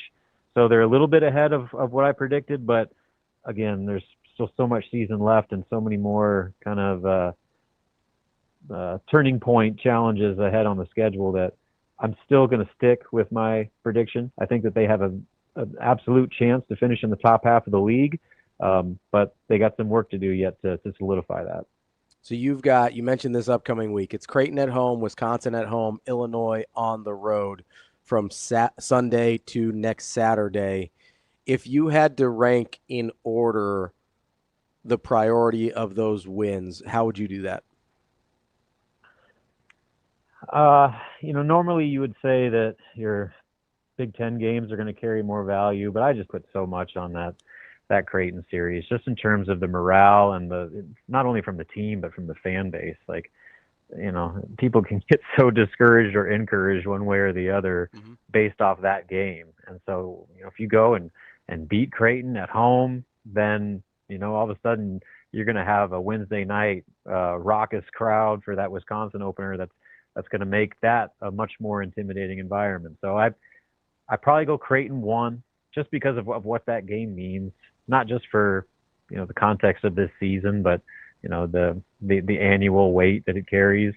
And then Wisconsin, I'll put 2, and Illinois 3, just because winning at Illinois is a daunting challenge. And it's kind of one of those where you just try to keep it competitive, and if you can find a way to steal a win, great. But if you lose it, it's not going to hurt you that much. But games at home are always more important. You got to defend your home court. Nebraska was not nearly good at that, not good enough at that last year. And so, with the rivalry aspect, I'll give the edge to Creighton. And then Wisconsin being the Big Ten home opener, that's 2. And then, the Illinois game is one of those that if you get it, great. If not, then oh well. Robin, as you look forward to Big Ten play, if I gave you one guy that you could have, let's say, elevate his game to whatever you consider the next level, who on this roster are you giving that magic pill to? Berke. Berke is their best post defender. He does so many things that impact Nebraska on that end of the floor. But if they could get just anything out of him offensively, especially with his shooting, I think he's missed his last 10 3-pointers. Like, he's a better shooter than that. I've seen it myself. Like, he's not like his stats make him look like he's the worst shooter of all time. I don't know what's going on and what the disconnect is between practices and games, but if he could find any semblance of a 3-point shot and become more of a weapon offensively, then suddenly Nebraska's got something cooking, because then that 2 big lineup with him and Rink, that's really difficult for teams to defend. When you got 2 6'10", 6'11" guys that can beat you from the 3 or in the paint, there's not a lot of teams that can match up with that. Right now, he's really not bringing much of anything to the table offensively, and if he could find a way to flip that switch and become even a marginal asset as a scorer, that could do wonders for Nebraska's lineup. So, especially in Big Ten play, where post depth is so important, getting more from Berke offensively, I think could be a separator for Nebraska. I mean, you mentioned the man himself, Rink Mast. I mean, his beginning to this season, this 8-game stretch has been astronomical. He's shooting over, 50% from the field. He's hitting 43% from 3. He's averaging 18 points a game. I mean, I understand that his loss last year was huge and how important he was to the team, but this is this kind of something that, I mean, maybe not this exact start, but this is what you kind of expected Rink to be for this team? Yeah, I think he had that potential. I had him as a preseason all-conference pick. He picked like 10 guys, So like it's, pick whatever team you want him on. But I think he had potential second team all Big Ten ability because he showed it 2 years ago when he was healthy as a third team all conference pick. And pair that with how Nebraska constructed this roster around him. Like the whole goal going into this offseason was to surround Rink Mass with as many offensive weapons and particularly shooters to get the type of spacing that Fred wants to truly run his offense. And so this whole operation was centered around Rink Mast, and him playing at this level has really been probably the biggest key to Nebraska's success. You go back to the Winthrop game, like they probably lose without Rink Mast. And like there's been plenty of instances where it goes Sioux Falls, Oklahoma, like some of the threes that he hit, they've changed the course of this season thus far. And so Rink's been everything and more that Nebraska hoped and thought that he could be, and he's got to keep that up. Like he is going to be the ultimate X factor for how good this season is for Nebraska. When he plays well, Nebraska's good and is going to have the chance to win. When he struggles, that he's the most difficult player on the roster to replace.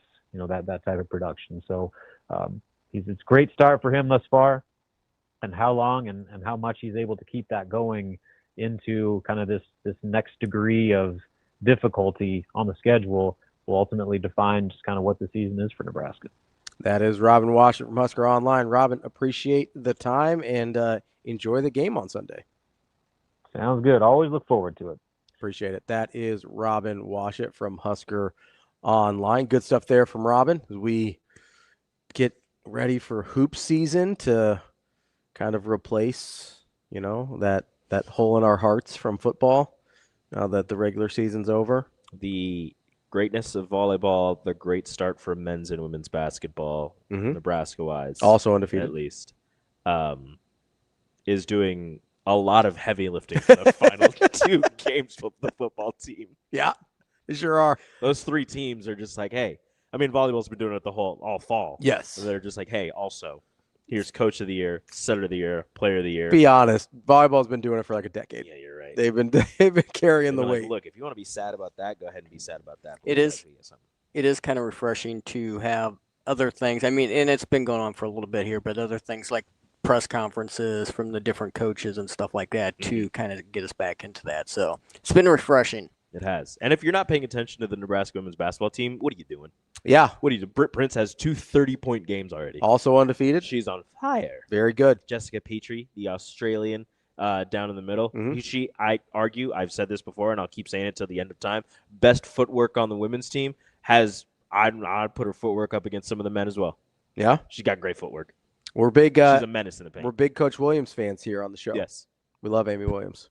Terrific coach. She's fantastic. Terrific. She's hilarious, too. Let's take a quick break before we wrap up the show here, and I got to tell you about our friends over at Centris. It's time to stuff your savings with Centris Federal Credit Union. From saving accounts and money markets to the unique certificate and savings account bundle, Centris has all the trimmings for a hearty financial feast. Plus, they also have that Centris Roundup program where saving can be as easy as using your Centris Visa debit card. Go check it out, centrisfcu.org. Terms and conditions apply, federally insured by NCUA.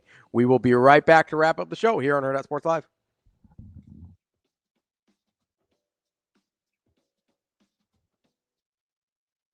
Yeah, that was a super fun experience just to be able to go down there, not have a ton of prep for that Virginia game, just be able to work together and get the win. It was super fun, amazing experience. Gives us a little taste of like Big Ten tournament with the back-to-back games and stuff like that, but I think we competed well down there and it was a lot of fun. Maybe a little bit. I think it's just being more aggressive and looking for my shots a little bit more, and I think my teammates are able to get me the ball in the right spots and situations to just make that happen. But yeah, just excited. I think she's playing with a lot of confidence this year, and that's super awesome to see. She's a really great player, really versatile, can play 4 or 5, guard anyone, and so I think she's become a really great leader for us too, and I think it's just super cool to see.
You're listening to Hurrdat Sports Live.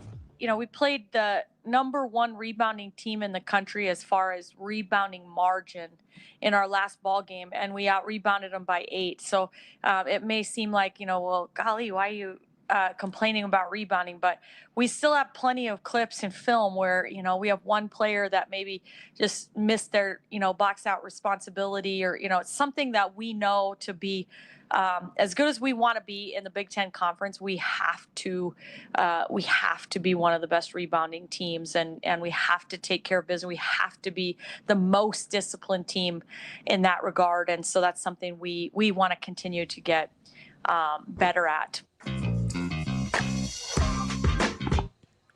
Welcome back, Hurrdat Sports Live. That's Rico. I'm Ravi here at Hurrdat Sports Bar and Grill. Don't forget, you can always come here to Hurrdat Sports Bar and Grill, where every weekend you can get 75-cent wings on Saturday and Sunday. It's a great deal and a great place to watch all the games. You do have conference championship games coming up this weekend. You got Creighton, Nebraska on Sunday. Maybe you should hang out here all weekend, get some 75-cent wings, I would say you have volleyball, but you have to go to ESPN Plus for the first 2 rounds. Yeah, I believe we still should have those, though. I believe they ESPN Plus is dumb. Believe they hook it up on ESPN Plus here because they got you covered. It's so dumb. Grow the game.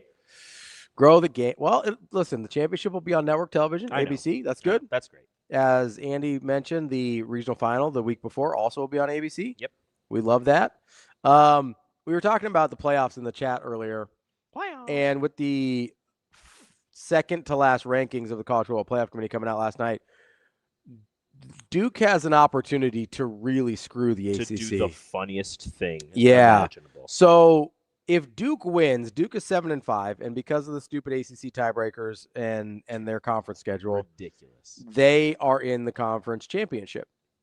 And if they win, there are 3 group of 5 teams above them. JMU can't wait is above them. If they win their conference title, they would stay above them. And by above them, I mean these 3 teams are ranked and Duke is not. Yes.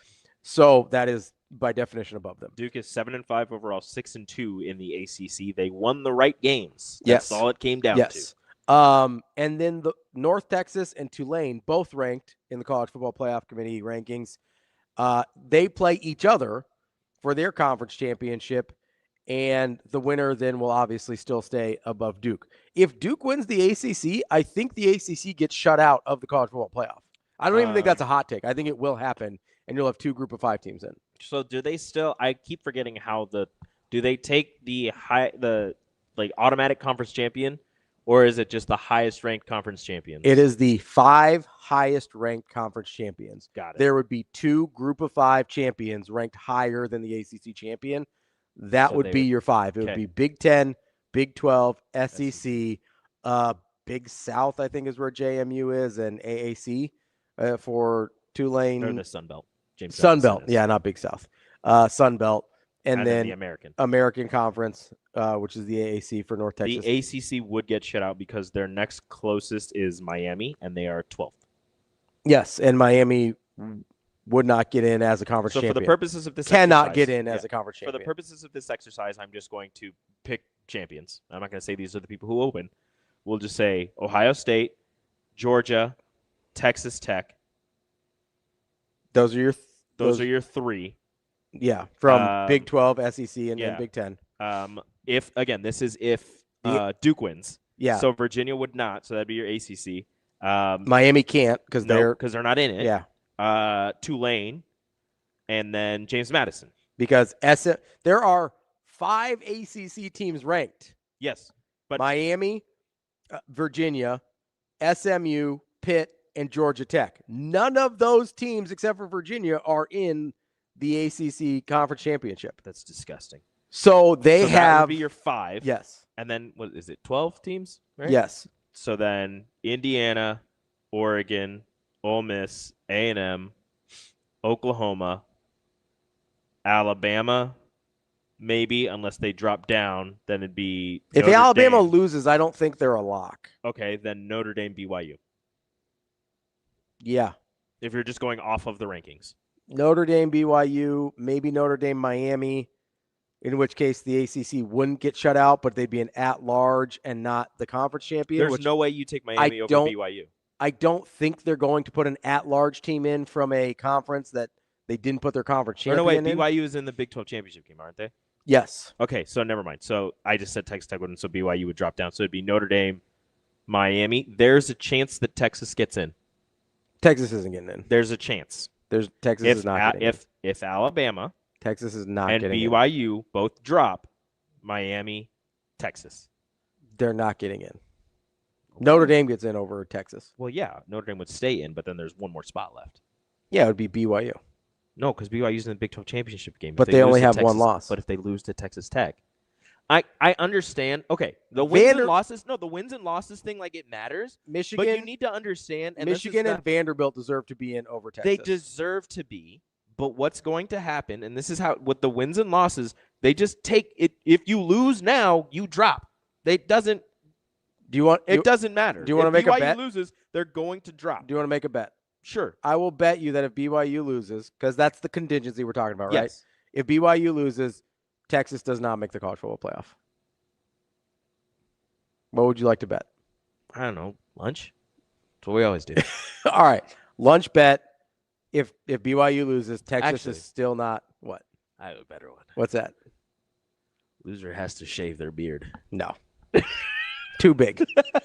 Too big. Why? Because I don't care that much. But you feel very confident about I do feel very confident. Okay. But Robbie? stakes versus how much I care don't make sense. Why? It's just a beard. No. It's just a beard. It'll grow back. Yeah. Thanks, No. Shane. Not doing it. Hey, I'm not shaving my beard, so. Yeah, well, what would we have to No. Lunch only. It's ridiculous. Lunch only. Soft. You're the one that thinks Texas is getting in. They're not getting in. I said they could. They're not getting in. Texas is not getting in. There's no situation where Texas gets in. You'd be surprised. I won't be Texas is a surprised. powerful player. We'll talk to Adam McClintock on Friday. He has been the best at predicting these things in real time from week to week on these college football playoffs. So we'll talk to him prior to the conference championships, and he will tell you that you're wrong. You're right. It'll be Miami. Yeah, it'll be Miami. Notre Dame, Miami. It'd be really, really funny if a non-champion ACC team gets in. That'd be amusing. It's going to be Miami. I kind of need BYU to win, so Miami does get... Again, that's if all of the higher seeded teams win. Yeah. What if you shaved your beard, but it doesn't have to be like, in the next week? It could be like in March or something. Still no. The SEC is going to get 4 teams in. They're going to get 5. You forgot one. No, I didn't. A&M, Georgia, Ole Miss, Oklahoma, Bama probably gets in still. I don't think they should. But they have 3 losses. It'd be the same as Texas. Most people think losing in the conference championship is not the same. I know. Also, Bama does. Listen, I agree. I don't think Bama should get in. If they lose, I don't think Bama should get in. Because they have a bad loss, just like Texas does. Florida State's a bad loss. Florida's a bad loss. And then you have the third loss with... Problem is, if Alabama drops all the way out, then again, if these rankings hold, then Texas would be the next one up because it'd be Alabama drops down, Notre Dame's in because they're independent. If BYU loses and they stay in, then they're there. Then there's Miami. Or if BYU and Alabama lose, if they both drop out, then it's Miami, Texas.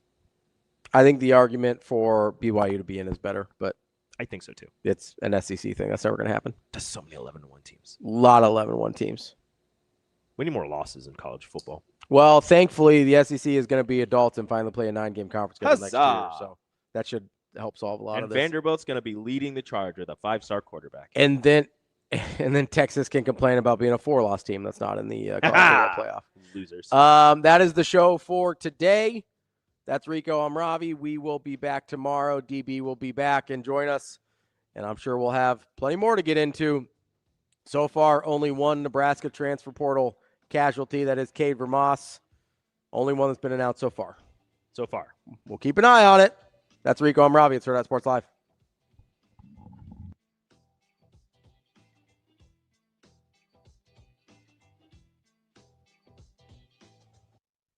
See you. Have a good day. Love you.